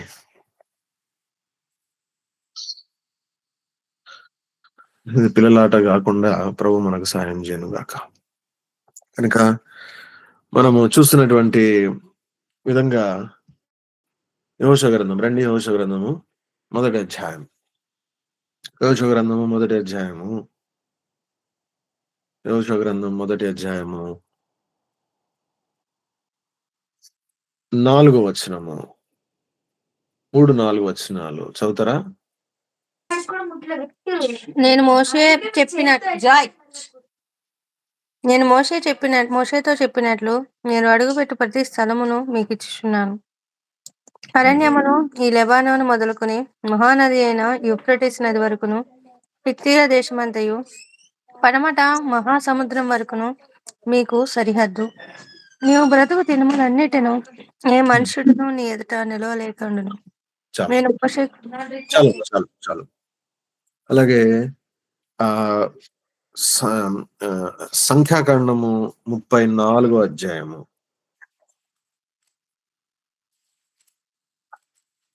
సంఖ్యాకాండము 34 అధ్యాయం. సంఖ్యాకాండము 34 అధ్యాయము. నేను నా స్క్రీన్‌లో మరి మ్యాప్ చాలా చిన్నగుంది. మీ బైబిల్ వెనకాల గూడా మ్యాప్ ఉంటది. మీరు దాంట్లో గూడా దీన్ని జాగ్రత్తగా గమనించొచ్చు. ఇదేంటంటే వాళ్ళకిచ్చినటువంటి స్వాస్థ్యం యొక్క బోర్డర్స్, దాని యొక్క సరిహద్దులు ఎలాంటివో, ఎక్కడివో అసలు సరిహద్దులు ఏంటా అనేటువంటిది వివరిస్తా ఉన్నాడు. టూకీగా ఇక్కడ ఒక వచనంలో చెప్పాడు కదా. ఎలాగంట అరణ్యము నుండి లెబానోను కదా, ఆ గొప్ప నది నుండి అనగా యూఫ్రటీస్ నుండి మొదలు హిత్తీల దేశమంతా తిరిగి ఎక్కడి వరకంట ఆ మహాసముద్రము. మహాసముద్రం అంటే మధ్యధర, మెడిటరేనియన్. పేర్లు కూడా భలే ఉంటాయి. ఏం ఏం ఏం పేరంటే సీ పేరు మెడిటరేనియన్. మెడి అంటే మధ్యలో, టెరైన్ అంటే భూమి. అందుకే తెలుగులో కూడా ఏమన్నదని మధ్య తర, తర తరకు మధ్యలో ఉన్నటువంటి సముద్రం అంట. ఇంకొక సముద్రం ఉంది. ఇంకొక సముద్రం ఉంది. ఏం సముద్రం అది? మృత సముద్రము, డెడ్ సీ. ఒకవైపు ఏముంది మీరు గమనించాలి. అంటే see there is a spiritual understanding. దీంట్లో కూడా ఒక ఆత్మ సంబంధమైన పాఠం ఉంది మనకు గమనించాల్సినటువంటిది. అగైన్ నేను చెప్తున్నాను, ప్రమాదం చాలా డెలికేట్. ఏంటంటే ఇది దొరికింది. అబ్బా! నాకు అర్థమైపోయింది ఈ వచనము. ఓహ్! దీని బార్డర్‌లు అంటే బార్డర్‌లో ఉన్న ఆత్మీయ ఇదని చెప్పి నువ్వు జస్ట్ రాసేసుకోవడం. ఉట్టి రాసేసుకున్నావనుకో, దానంత భయంకరమైనది మరొకటి లేదు. రాసుకోవాలా? కానీ దాని తర్వాత మనసులో కూడా రాసుకోవాలి దాన్ని. కాగితం మీద రాసుకో, మనసు మీద కూడా రాసుకో. కదా! ఏమంట ఎలాగున్నాయంట, కింద చూస్తే అరణ్యము. ఒకవైపు పైన చూస్తే హమాత్ అనేటువంటి ఆ ప్రాంతం అంతా కూడా ఉంది. మరొక వైపు చూస్తే మధ్యధరా సముద్రము. మరొక వైపు చూస్తే మృత సముద్రము. దానంతటి మధ్యలో ఒక ఒక ఒక చిన్న ప్రాంతం ఉంది. భౌతికంగా చూస్తే చిన్న ప్రాంతం. కదా! కానీ ఆ చిన్న ప్రాంతం గురించి మనకు గుర్తుంది గదా. ఏం దేశం అన్నాడు? విశాలమైన దేశం అన్నాడు. కానీ అనిపిస్తది, ప్రభా ఇంత చిన్నగుంది దీన్ని విశాలం అంటావేంటి అని జెప్పి. మన హైదరాబాద్ కంటే కొంచెం పెద్దగుంటదేమో అంతే. దీన్ని విశాలమైన దేశం అంటున్నావేంటి ప్రభు అని. ఎందుకంటే దేవుడు మాట్లాడుతుంది ఒట్టి భూమి మీద ఉన్నటువంటి దేశం గురించి గాదు. కనపడని వలయములో మన జీవితమైనటువంటి ఆ దేశం గురించి మాట్లాడుతా ఉన్నాడు. మనం మన జీవితాన్ని మనం దేవునికి అప్పగించుకుంటే, లేదంటే దేవుని సంకల్పంలో మన జీవితం ఎలాగుందో దాన్ని మనము అనుభవించగలిగితే, అదే యేసు ప్రభువులో మన స్వాస్థ్యము. ఆయనే మన జీవము. అవునా? కొన్నిసార్లు మనకు అర్థం గాదు. ఇది ఇది యేసు ప్రభువా ఈ భూమి లేకపోతే ఇది నా జీవితమా? ఎందుకంటే మనం ఈ 2 రకాలు గూడా వింటాం గదా! కొంతమంది ఏం జెప్తారు, ఇది యేసు ప్రభువులో మన స్వాస్థ్యం అని జెప్తారు. యెహోషువ గ్రంథంలో వివరించినప్పుడు. కొందరేమంటారు, ఇది మన జీవితం మనం అడుగుబెట్టే ప్రతి స్థలము. 2 కూడా అదే. మన మన మన సమస్యేంటంటే మనము దాని నుంచి బయటికి నిలబడి దీనంతటిని అనలైజ్ జేయడానికి ట్రై జేస్తున్నాం. నోట్స్ రాసుకోవడానికి ట్రై జేస్తున్నాం. కాబట్టి మనకు అర్థం కావట్లేదు. ఏ కాలమ్‌లో రాయాలా? యేసు ప్రభు అనే కాలమ్‌లో రాయాలా? నేననే కాలమ్‌లో రాయాలా? నా జీవితం అనే కాలమ్‌లో రాయాలా? విషయం ఏంటంటే అవి 2 ఒకటే. అవి 2 ఒకటే. ఇది బయట నిలబడి చూసేటువంటిది గాదు. ఇది మన జీవితం ఇది. కనుక దీన్ని అద్దంలో జూసుకున్నట్టు జూసుకోవాలా. సరే. అయితే సంఖ్యాకాండము 34 అధ్యాయములో గూడా దీని వివరణ ఉంది. దాన్ని చదువుదాము. చదవండమ్మా. 34 అధ్యాయము 12 వచనం వరకు చదవాలా? జాగ్రత్తగా గమనించండి. పదాలు గమనించండి. ఆ మ్యాప్‌లో గూడా గమనించండి. హ్మ్. మరియు యెహోవా మోషేకు ఈలాగు సెలవిచ్చెను. హ్మ్. నీవిశ్రాయేలులతో కనాను దేశమున అనగా పొలిమేరల చొప్పున మీరు చీట్లు వేసి స్వాస్థ్యముగా పంచుకొను కనాను దేశమున మీరు ప్రవేశించుచుండగా మీ దక్షిణ దిక్కు సీను అరణ్యం మొదలుకొని ఏదోము ఏదోము సరిహద్దు అనగా మీ దక్షిణపు సరిహద్దు ఉప్పు సముద్రము యొక్క తూర్పు తీరము వరకు ఉండును. మీ సరిహద్దు దక్షిణము మొదలుకొని అక్రబ్బీము కనమా యొద్ద తిరిగి సీను వరకు వ్యాపించును. అది దక్షిణము నుండి కాదేషు బర్నేయ వరకు వ్యాపించి, అక్కడ నుండి అసరదారు వరకు పోయి, అక్కడ నుండి అస్మోను వరకు సాగును. అస్మోన్ నుండి ఐగుప్తు నది వరకు సరిహద్దు తిరిగి, సముద్రం వరకు వ్యాపించెను. పడమటి సరిహద్దు ఏదనగా మహాసముద్రము. అదే మీకు పడమటి సరిహద్దుగా ఉండును. మీ ఉత్తరపు సరిహద్దును మహాసముద్రము యొద్ద నుండి హోరు కొండ వరకు ఏర్పరచుకొనవలెను. హోరు కొండ యొద్ద నుండి హమాతునకు పోవు మార్గము వరకు ఏర్పరచుకొనవలెను. ఆ సరిహద్దు సేదాదు వరకు వ్యాపించును. అక్కడ నుండి సరిహద్దు జిఫ్రోను వరకు వ్యాపించెను. దాని చివర హసరే హసరేనాను నొద్ద ఉండును. అది మీకు ఉత్తరపు సరిహద్దు. తూర్పు సరిహద్దు హసరేనా నుండి ష షేపాము వరకు మీరు ఏర్పరచుకొనవలెను. షేపాము నుండి సరిహద్దు అయ్యూనుకు తూర్పున రిబ్లా వరకు నుండును. ఆ సరిహద్దు దిగి తూర్పున కిన్నెరెతు సముద్రము నొడ్డున తగిలియుండును. ఆ సరిహద్దు యొర్దాను నది వరకు దిగి ఉప్పు సముద్రము తనుక వ్యాపించును. ఆ దేశము చుట్టూ ఉన్న సరిహద్దుల మధ్య ఉన్న దేశము మీదే ఉండునని వారితో ఆజ్ఞాపించుము. హ్మ్. చాలమ్మా. ఇప్పుడు, ఇప్పుడు స్క్రీన్‌లో మీరు చూస్తున్నటువంటి స్క్రీన్‌లో చూడండి. మీ బైబిల్‌లో ఎనకాల ఉన్నటువంటి అందులో గూడా చూడొచ్చు కదా! దక్షిణ దేశము ఇది ఏదోమ్ అనమాట కింద కదా! ఇదంతా అసలెక్కడుంది అంటే మనం ఆలోచన చేస్తే ఇది చిన్నగా మన ఆహ్, ఆహ్, ఈ ఈ గల్ఫ్ దగ్గర ఉన్నటువంటి చిన్న ప్రాంతం ఇది కదా! ఇప్పుడు దీంట్లో మనం లోపలికొస్తే మనకు కనిపించేది కింద ఉండి ఏదోము దేశము దక్షిణంలో ఏదోము కదా! ఇక్కడొచ్చేసి ఐగుప్తు యొక్క నది అనేటువంటిది అంటారు. ఒక బ్రూక్ ఆఫ్ ఈజిప్ట్ అంటారు దాన్ని అక్కడ. ఇది నైల్ నది గాదిది. ఓకే. అది ఇంకా కింద ఉంటది. చాలా కింద ఉంటది. కాదేశు బర్నియా నుండి ఇక్కడ వరకెళ్తది కదా!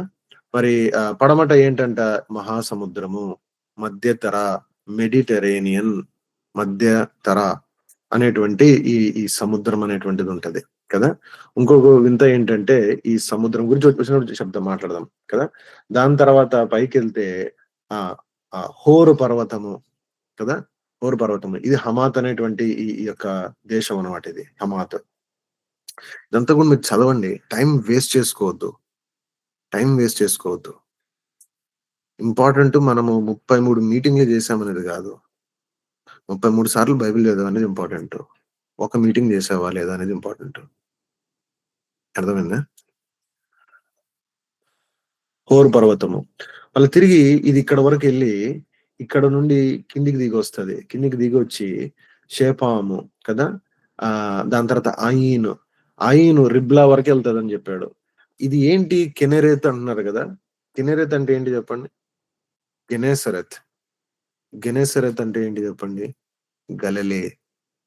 The sea of Galilee. Sea of Galilee కదా! ఈ చిన్న దేశంలాగా కనపడుతుంది. చిన్న ఆహ్, ఈ ఈ ఈ ఇక్కడ వరకొస్తది. ఇక్కడ వరకొస్తది.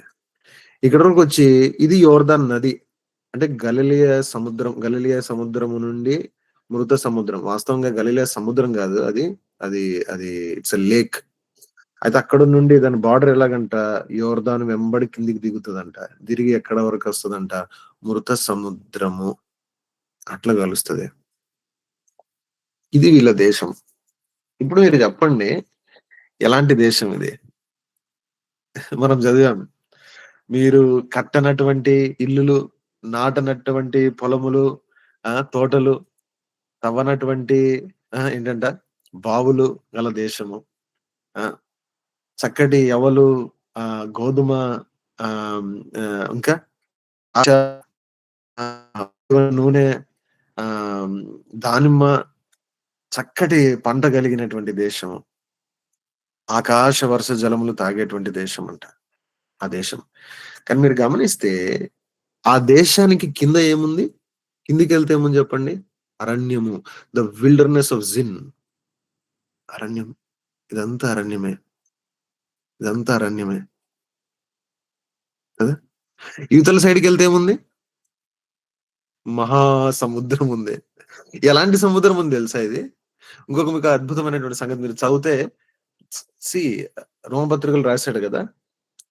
ఏంటంట ఆహ్, ఆయన ఆహ్, అద్వితీయ ఆయన నిత్య శక్తియు, ఆయన దైవత్వము ఇవన్నీ గూడా జగతోత్పత్తి మొదలుకొని సృజింపబడినటువంటి సంగతులను ఆలోచించుట వలన తేటపడుచున్నాయంట. చూచుట వలన గాదు. ఆలోచించుట వలన. చూస్తే ఏం గాదంట. చూస్తే కూడా చూడొచ్చు.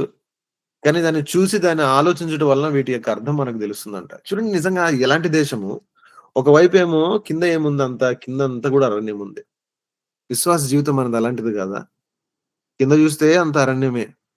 పక్కన జూస్తే ఎలాంటిదుందంట మధ్యధరా సముద్రము. ఇంకొక అద్భుతమైన సంగతేంటో తెలుసా? మధ్యధరా సముద్రంలో మీరనుకోవచ్చు ఇంత పెద్ద కోస్ట్ లైన్ ఉంది గదా! మరి పక్క ఇక్కడ అక్కడక్కడ హార్బర్స్ ఉంటాయేమో అనుకోవచ్చు మనం. ఇక్కడెక్కడ హార్బర్స్ ఉండవు. ఎందుకంటే చాలా ప్రమాదమైనటువంటి కోస్ట్ లైన్ ఇది. ఇక్కడ అభేద్యమైనది. దాదాపు అభేద్యమైనది. ఇక్కడ నుంచి ఏదో మేము ఇక్కడ నుంచి పెద్ద హార్బర్ కట్టి వైజాగ్ లాగా పోర్ట్ కడతామంటే ఇక్కడ అలాంటివి ఏమి లేవు. మీరు చదవండి. What is the kind of coast line that Israel has with Mediterranean Sea అని చెప్పి మీరు చదవండి దాని గురించి. బయటేమో మధ్యధరా సముద్రము, కిందేమో అరణ్యము. బయటకు చూస్తే పైనేమో హమాత్ అనేటువంటి ఆ దేశము కదా! ఈ పక్కకొస్తే ఈ ఈస్ట్ సైడ్‌కొస్తే ఏముంది చెప్పండి? ఏముంది? మృత సముద్రం ఉంది. The Dead Sea. దీనంతటికి మధ్యలో ఉన్నటువంటి చిన్న దేశం. చిన్న దేశం. అది దేవుడు భూమి మీద చూడ్డానికి చిన్నగా కనిపిస్తది. నీకు నాకు గూడా ఆత్మీయంగా దైవికమైనటువంటి జీవితం యేసు ప్రభువులో అటువంటి సమృద్ధైన జీవితం మనకు అనిపిస్తది చిన్న దేశమే లేదంటే ఏదో చిన్న సంగతిగానే అనిపిస్తది. కానీ అది విశాలమైన దేశం వాస్తవంగా అది. మనం గూడా చాలా సార్లు దాన్ని చిన్నగా లెక్కేస్తాం. మనం అనుకుంటాము, అబ్బా! నా స్టడీస్ కంటే ఇంపార్టెంట్ కాదులే. లేకపోతే నా ఉద్యోగం కంటే ఇంపార్టెంట్ కాదులే. లేదంటే నేను డబ్బులు సంపాదించే దానికంటే ఇంపార్టెంట్ కాదులే అనుకుంటాం మనం. డబ్బులు సంపాదించకపోతే ఎట్లబ్బా! అనుకుంటాం మనం. ఏం గావాలా? డబ్బు గావాలా? యేసుప్రభు గావాలా? అన్నీ ఉన్నాయి ఆయనలో. కానీ మొదట నీతిని, రాజ్యాన్ని వెతుకుతే అప్పుడేంటంటే ఇవన్నీ గూడా అనుగ్రహించబడతాయంట. కనుక ఇలాంటి దేశముకు పిలుస్తా ఉన్నాడు. ఇలాంటి దేశానికి పిలుస్తా ఉన్నాడు. పైన ఒక మాట మీకు గుర్తు చేయాల. చూడండి పైనేముందంటే అండ్ దిస్ లెబనాన్. ఇంకోటేం తెలుసా? వాళ్ళు ఎప్పుడు గూడా పూర్తి దేశాన్ని ఎప్పుడు స్వాధీనపరచుకోలేకపోయినారు. ఎప్పుడు స్వాధీనపరచుకోలేకపోయినారు. ఈ లెబనాన్ ఈ ప్రాంతమైతే అస్సలు చేసుకోలేకపోయినారు. లెబనాన్ ఈ ప్రాంతం అస్సలు చేయలేకపోయినారు. మీరు చదవండి దాన్ని భలే భలే చక్కటి సంగతులున్నాయి. అంటే దాని ఫిజికల్ జాగ్రఫీలో గూడా దీన్ని ఇటువైపొస్తే దీన్ని ఏమంటారంటే ద మౌంటైన్స్ ఆఫ్ లెబనాన్ అంటారు ఇదంతా గూడా. ఈ కోస్ట్ లైన్ వెస్ట్ సైడ్. ఇటు సైడ్ దీన్నేమంటారంటే యాంటీ లెబనాన్ మౌంటైన్స్ అంటారు. లేకపోతే ది యాంటీ లెబనాన్ ప్లాట్యూ అంటారు. మీరు ఇంకోటి గమనించాలిక్కడ. ఇంకోటి గమనిస్తే రమోత్‌లో ఉన్న గిలియాద్‌లో ఉన్న రమోతు. గిలియాద్ అనే ప్రాంతము. మీరు గమనిస్తున్నారా? ఇది, ఇది దేవుడు వాళ్ళకి అలొకేట్ చేయనటువంటి దేశం ఇది. కానీ దాంట్లో వాళ్ళకి విజయం వచ్చింది. ఓగుని, సీహోన్ని వాళ్ళు విజయం పొందినప్పుడు. కదా! మీకు అర్థమైతుందా నేను మాటలు చెప్తా ఉంటే? ఓకే. ఓగును, సీహోన్ని వీళ్ళు జయించిన తర్వాత అప్పుడు కొందరు మహానుభావులు మనలాంటోళ్ళు ఎవరు ఆహ్, ఎవరబ్బా! మీకు గుర్తున్నారు గదా! వీళ్ళు. చూడండి వీళ్ళు 12 వచనంలో వస్తారు. రూబేనీలు, గాదీ ఆ! ఇంకా మనష్షార గోత్రం. మనష్షే. ఆ! వీళ్ళక్కడ సెటిల్ అయినారు వీళ్ళు. వీళ్ళక్కడ సెటిల్ అయినారు. బాగుంది ఈ దేశం అని జెప్పి సెటిల్ అయినారక్కడ. కానీ అది దేవుడిచ్చినటువంటి దేశం గాదు వాళ్ళకు. చూడండి మృత సముద్రం కావాలా? ఈ యోర్దాన్ నది గూడా ఏంటి? ఈ మరణం యొక్క నది ఇది. చివరికి ఎక్కడికెళ్తది? మృత సముద్రంలోనికెళ్ళిపోతది.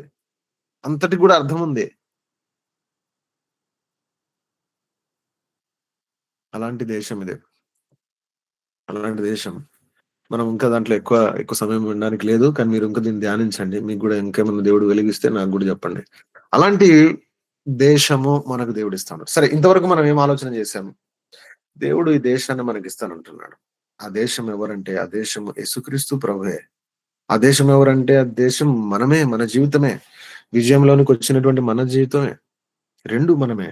అది 2 గూడా అవి 2 గూడా మన జీవితము గూడా యేసు ప్రభులో గూడా. యేసు ప్రభుని మన జీవితంలో మనం ఎరగక ఇంకెట్లా ఎరగగలము? దే ఆర్ బోత్ వన్ కదా! రెండో సంగతి మనం గమనించాం. ఈరోజు ఎక్కడున్నామంట మనము? యాత్రా కీర్తనలో 120వ కీర్తన దగ్గరున్నామేమో బహుశా. ఎక్కడున్నామంట? మెషేక్‌లో ఉన్నామంట, కేదార్‌లో ఉన్నామంట. కదా! మెషేక్‌లో ఉన్నామంట, కేదార్‌లో ఉన్నామంట. మెషెకు, కేదార్ గూడా మీకు చూపిస్తాను ఆగండి ఒక నిమిషము. మెషెకు, కేదార్.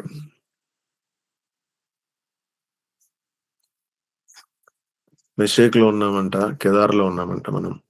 హ్మ్. సరే తర్వాత చూద్దాం. ఆ! మెషేక్‌లో ఉన్నాము, కేదార్‌లో ఉన్నాం. ఇంకెక్కడున్నాం జెప్పండి? ఆ! బబులోన్‌లోమంట. బబులోన్‌లో ఉన్నాం. బబులోన్‌లో ఉండి ఏం జేస్తున్నాము? బబులోన్‌లో స్క్రీన్ పోయినట్టుంది గదా!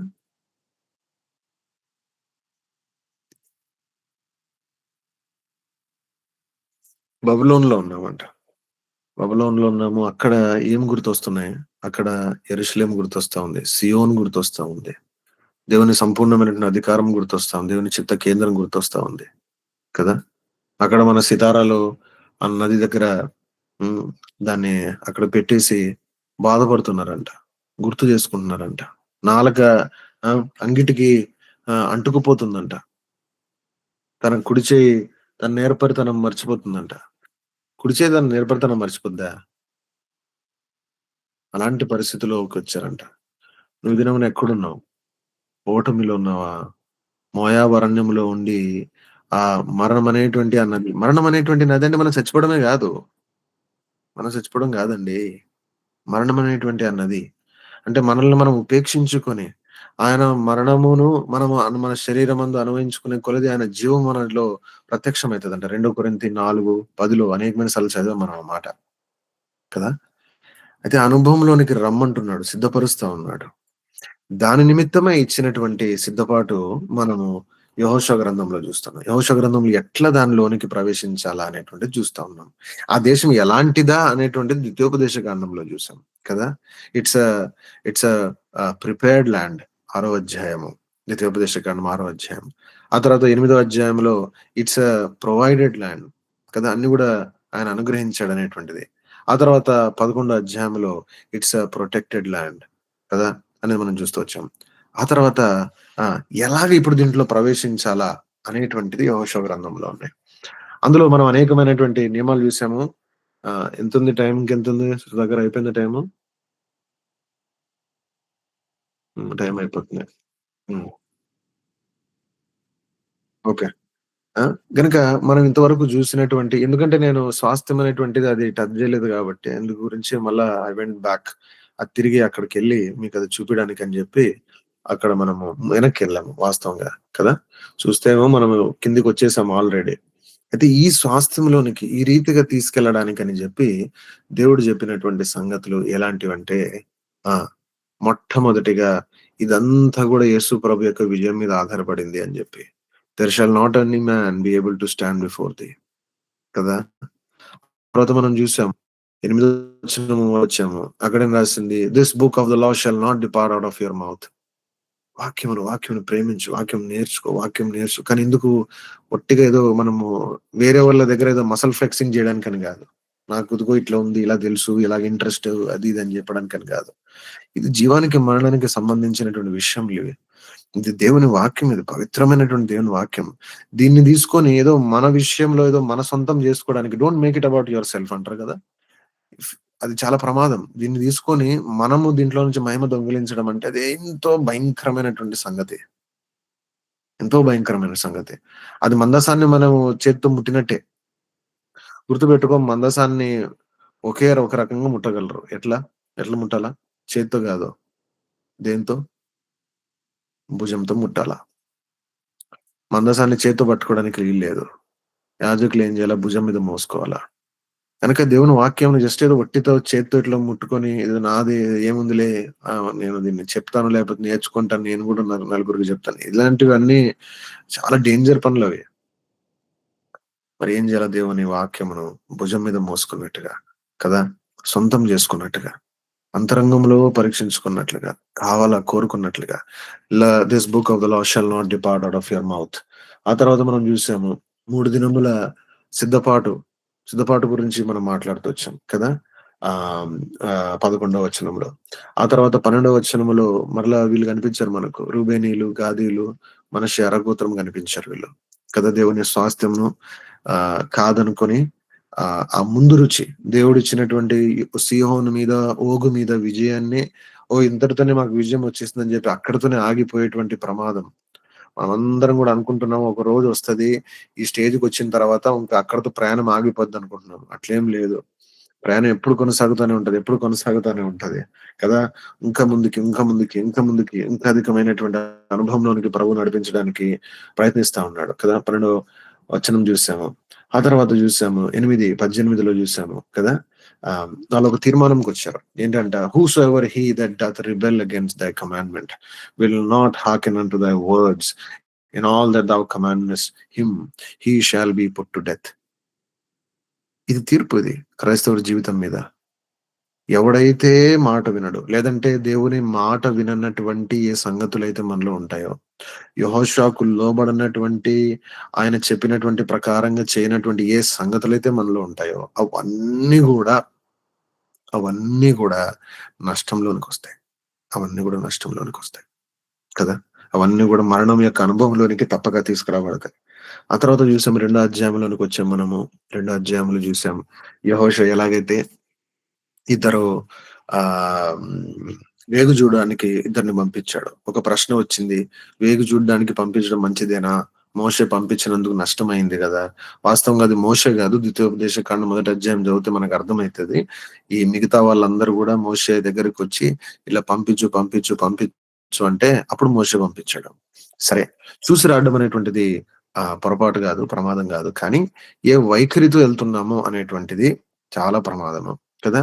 ఇద్దరిని పంపించినట్టు మన జీవితంలో గూడా ఇద్దరవసరం. కదా! అదెవరంట? ఎఫెసీ పత్రికలో మనం చూసాము కదా! ఏంటంటే ప్రార్థన చేస్తున్నాడు పౌలు మొదటి అధ్యాయము 17 ఆ ప్రాంతంలో ఉన్నటువంటి మాటలు కదా! జ్ఞానము ప్రత్యక్షత యొక్క ఆత్మ కొరకై ప్రార్థన చేస్తున్నాడంట. మనం నేత్రాలు వెలిగించబడి అప్పుడు నేత్రాలు వెలిగించబడితే కనపడతదంట. ఏం కనపడతదంట? ఆయన పిలుపు వలన కలిగినటువంటి నిరీక్షణ ఎటువంటిదో, ఆయన పరిశుద్ధుల్లో స్వాస్థ్యము ఎలాంటిదో పరిశుద్ధుల్లో, ఆ తర్వాత ఆయన మన ఎడల వినియోగిస్తున్నటువంటి మహత్తరమైనటువంటి తన గొప్ప శక్తి ఎటువంటిదో ఈ సంగతులు మనకు కనపడతాయంట కదా! అలాగా మనం కూడా జ్ఞానము, ప్రత్యక్షత, జ్ఞానము, ప్రత్యక్షత, ప్రత్యక్షత, జ్ఞానము దాని గురించి కూడా మనం చూద్దాము. జ్ఞానము, ప్రత్యక్షత అంటే ఏంటి? అంటే నాకు చాలా వెలుగు లేదు దాని మీద. బట్ ఉన్నంత వరకు మనం దాన్ని చూడడానికి ప్రయత్నిద్దాం. అలాగా రాహాబు గురించి గమనించాం. రాహాబు గురించి. రాహాబు తను ఏం చేసింది? మనకు గుర్తుంది కదా! తను వారిని జాగ్రత్త చేసింది వాళ్ళిద్దరిని కదా! ఆమె వేశ్య వాస్తవంగా చూస్తే. వేశ్య ఆమె వాస్తవంగా చూస్తే. అంటే కనానీయుల్లోనే వేశ్య అంట ఆమె. కదా! అలాంటి పరిస్థితిలోంచి ఆమె రక్షించబడింది. అంటే దాని అర్థం ఏంటి? దేవుని కృప అందరికి అందుబాటులో ఉంది. దేవుని కృప ప్రతి వారికి అందుబాటులో ఉంది. తప్పక అందుబాటులో ఉంది. ఆమె స్పందించినట్లు మిగతా ఎవరు స్పందించినా కూడా అందరూ కూడా రక్షించబడేవారు. కదా! దేవుని వాక్యం చూడండి ఎంత చక్కగా ఎందుకు హైలైట్ చేస్తున్నాడు అక్కడ.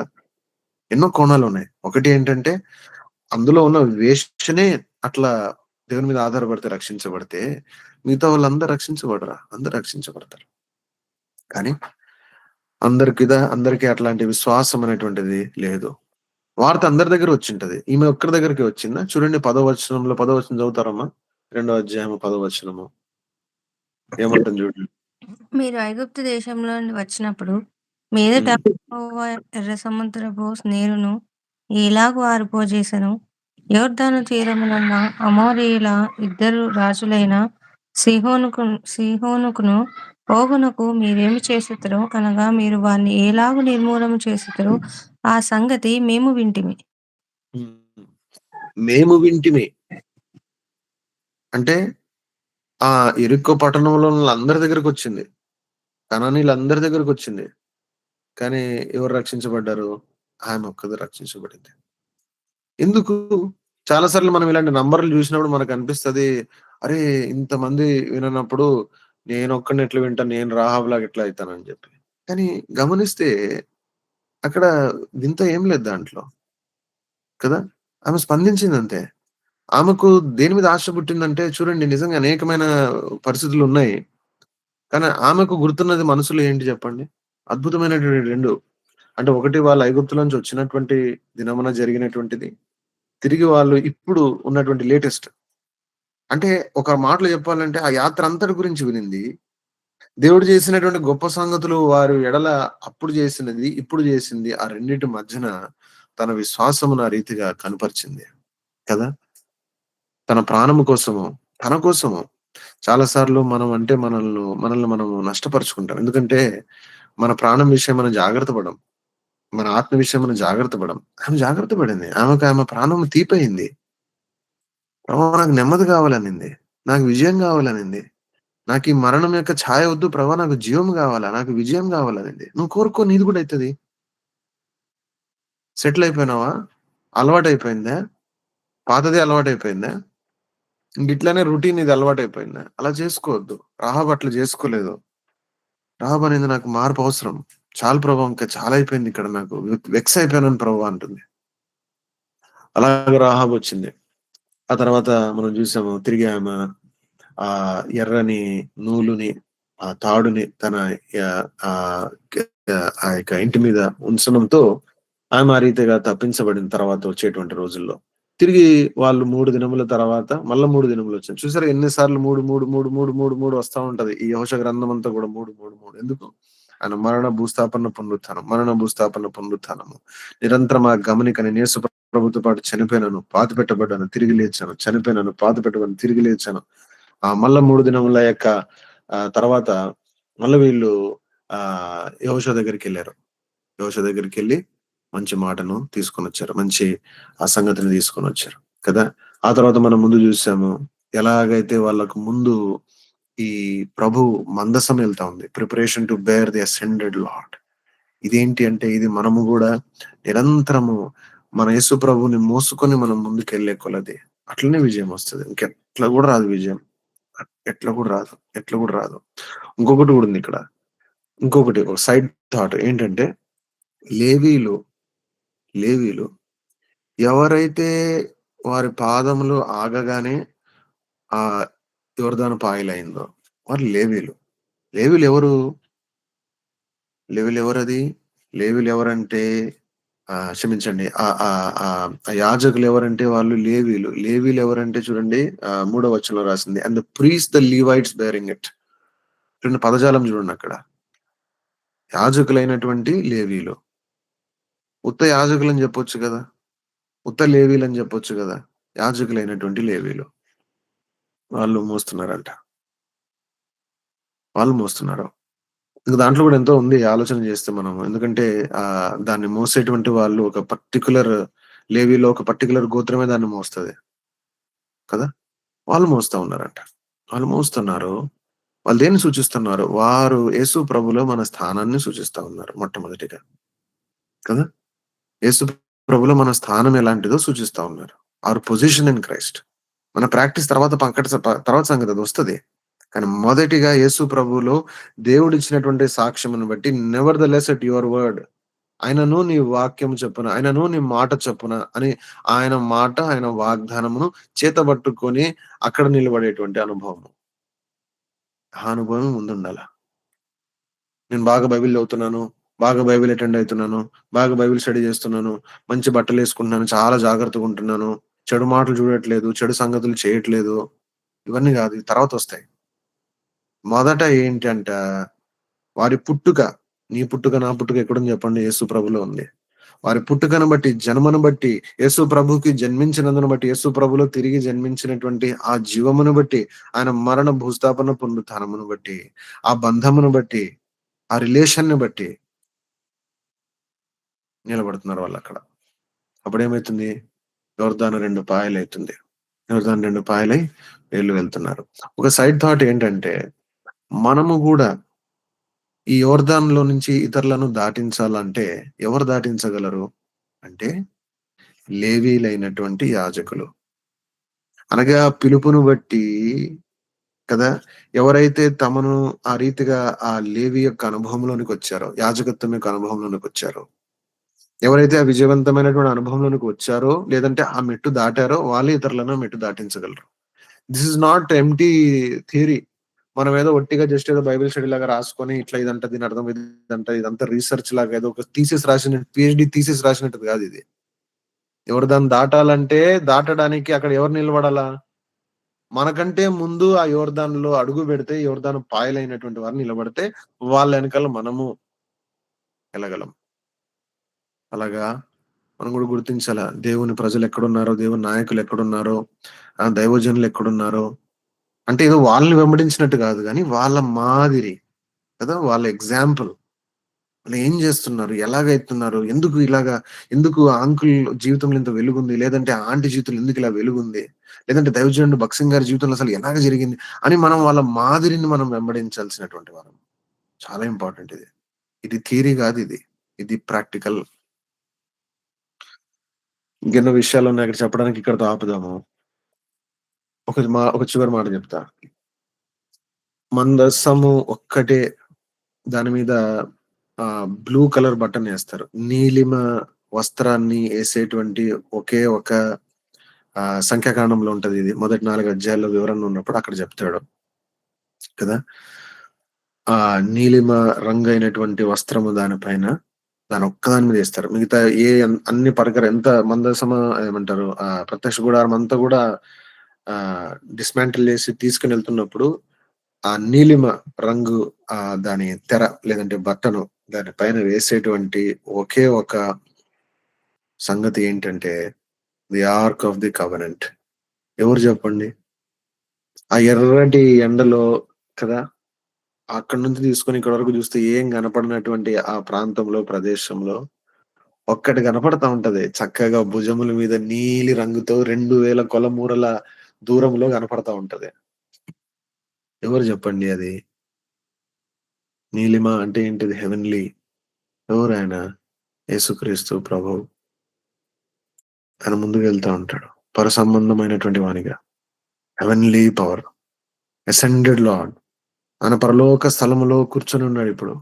ఆ బలముతో నా మరణం అనేటువంటి యోర్దాన్‌లో మనకంటే ముందు వెళ్తా ఉంటాడు. ఆయన విజయమును బట్టి ముందుకెళ్తా ఉంటాడు. వెళ్తా ఉంటాడు. ఆయన వెనక మనము గూడా వెళ్తాం. ఆయన వెనక మనం గూడా వెళ్తాం. తర్వాత మనం అనేకమైన సార్లు ఈ నీలిమ వస్త్రముతో కప్పబడినటువంటి ఈ యొక్క ఆర్క్‌ని మనం చూస్తాం. మీరు అనుకోవచ్చు అది యెహోషువ గ్రంథంలో కనిపించదు నీలిమ రంగు. కానీ దాన్ని తీసుకెళ్ళేటప్పుడు దాన్ని ఏ రీతిగా దాన్ని ప్యాక్ జేయాలా, ఎలాగ పట్టుకెళ్ళాలా అనే వివరణ సంఖ్యాకాండం మొదటి కొన్ని అధ్యాయాల్లో ఉంది. అక్కడ కనపడతది ఈ సంగతులన్నీ గూడా. కనుక ఈ సంవత్సరము వాగ్దానము గూడా మనకు భలే చక్కగా ఇవ్వబడింది కదా! మొదటిది ఏం చెప్పండి? యెహోషువ 1:9 ఏం మాట్లాడుతుంది? Speaks about the presence of the lord.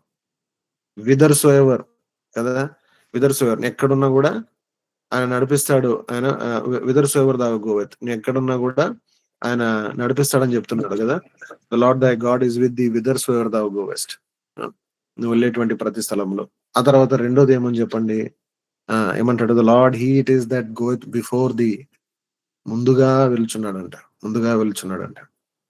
ఏం మాట్లాడుతోంది? It speaks about the preeminence of the Lord కదా! దాని తర్వాత చివరిగా ఏమంటాడు? The lamb shall lead them unto living fountains of water. ప్రతి బాష్ప బిందువుని తుడుస్తాడంట. ఏం మాట్లాడుతుంది? Speaks about the purpose of the Lord. మొదటిది it speaks about the presence of the Lord. నిరంతరం ఆయన మనకు తోడుగా ఉంటాడంట. దాని తర్వాత రెండోది speaks about the pre eminence of the lord. ఆయన ముందుగా ఉండేటువంటి వాడు. చివరిగా ఆఖరిగా ఏంటంట?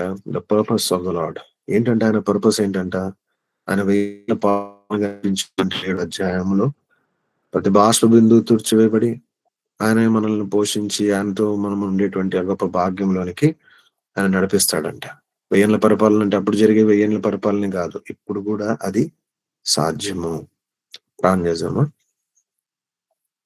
మిక్కిలిగా ప్రేమించిన మా ప్రియ పరలోక తండ్రి యేసుక్రీస్తు ప్రభువును బట్టి మరోసారి నీ ఎదుట సాగిలపడతా ఉన్నాం.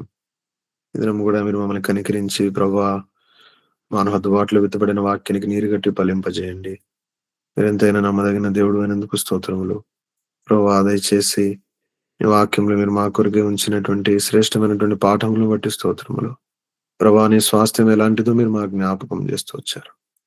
ప్రభువా మరి దక్షిణ దిక్కున ఉన్నటువంటి అరణ్యమును తిరిగి ప్రభువా మరి లెబానోను ఆ ప్రాంతం అంతా కూడా ఉత్తర దిక్కున తిరిగి పడమట ప్రభా ఆ మహాసముద్రము మరి ప్రభా తూర్పు దిక్కున ప్రభా ఆ అమృత సముద్రము ప్రభా అది వారికి మీరు స్వాస్థ్యముగా ఇచ్చి ఉన్నారు. మాకు కూడా ప్రభా అలాగా ఈ లోకంలో ఎలాంటి కూడా మరి మాకు నెమ్మది లేదు ప్రభు. లోకంతో మాకు ఎలాంటి సంబంధం లేదు. మృత సముద్రం ఉంది ప్రభా, మహాసముద్రం ఉంది ప్రభా, ఉత్తర దిక్కున హమాత్ ఉంది, దక్షిణ దిక్కున ప్రభా అరణ్యం ఉంది. వీటన్నిటి మధ్యన ప్రభా ఒక చిన్న దేశంగా కనిపించేటువంటి దేశము భౌతికంగా చిన్నగా కనిపించవచ్చు. అయితే ఆత్మ సంబంధమైనదిగా అది విశాలమైన దేశము, మనోహర దేశము, ఆనంద దేశము, ఇమానియల్ దేశం, అది బ్యూలా దేశము, అది హెప్సిబా దేశం ప్రభా, సకల దేశములకు శోభితమైనటువంటి దేశము. అటు దేశం యొక్క అనుభవంలో మనం తీసుకుని రండి. ఏదైనా మనమేమో 137 కీర్తనలో రాయబడిన రీతిగా బబులోను నది తీరాన కూర్చొని ఉన్నాం ప్రభా. సియోను గుర్తొస్తుంది ప్రభా. సియోను పాట హృదయంలో ఉంది కానీ నేను పాడలేని అనుభవం లేను. అబద్ధం అవుతుంది పాడితే. అలాంటి అనుభవంలో ఉన్నాము, వేషధారణలో ఉన్నాము ప్రభా. దయచేసి మమ్మల్ని కనికరించు, తిరిగి సమకూర్చు. 120 కీర్తన యొక్క అనుభవంలో ఉన్నాము. లేకపోతే మెషేక్ యొక్క గుడారములో ప్రభా మరి పరదేశిగా ఉన్నాము. దగ్గర తండ్రి ప్రభా కేదార్ యొక్క మరి ప్రభా తెరల్లో ఉన్నాం ప్రభా. దయచేసి మమ్మల్ని తప్పించండి. రాత్రి యెహోవా మందిరములో ఆలయములో నిలిచేటువంటి వారముగా చేయి ప్రభా. నీ యొక్క సన్నిధిలో 134 కీర్తన పర్యంతము నడిపించు. సియోని యొక్క ఆశీర్వాదంలోనికి తీసుకొని రండి. దయగల తండ్రి ప్రభా, మీరే దయచేసి మా అందరితో మాట్లాడండి. ఏదో కొంత కాలక్షేపము, ఏదో కొంత బైబిల్ మరి సమాచారముగా ఏదో కొంత ఇంట్రెస్టింగ్ విషయాలుగా ఏదో అట్లా రాసుకున్నాం అన్నట్టుగా ఉండక, ప్రభా మా హృదయం అనేటువంటి పలక మీద రాయమని ప్రార్థిస్తా ఉన్నాం. ప్రతి ఒక్కరు కూడా తీర్చండి, విత్తబడిన వాక్యం నీరు గట్టి ఫలింపజేయండి, ముందుకు కొనసాగినట్లుగా సహాయం చేయమని, రాత్రి మంచి విశ్రాంతినిచ్చి అనుదయం లేచిన సృష్టించే భాగ్యం ప్రభుదినం కొరకు సిద్ధపరచమని నీకు అప్పగించుకుంటూ, మా ప్రభు మా రక్షకుడైన యేసుక్రీస్తు ప్రభు పేరట ప్రార్థించి అడిగి వేడుకున్నాము తండ్రి. ఆమేన్. మన తండ్రి అయిన దేవుని ప్రేమ, ప్రభు అయిన యేసుక్రీస్తు వారి యొక్క కృప, పరిశుద్ధాత్మ దేవుని యొక్క అన్యోన్య సహవాసం ఇప్పుడు ఎల్లప్పుడు సదాకాలము మనకు తోడై నడిపించును గాక. ఆమేన్. ఆమేన్. Praise the Lord. Praise Lord. Praise Lord. Praise Lord. ప్రార్థన చేయండి అందరు మా కోసం కూడా. Thank you.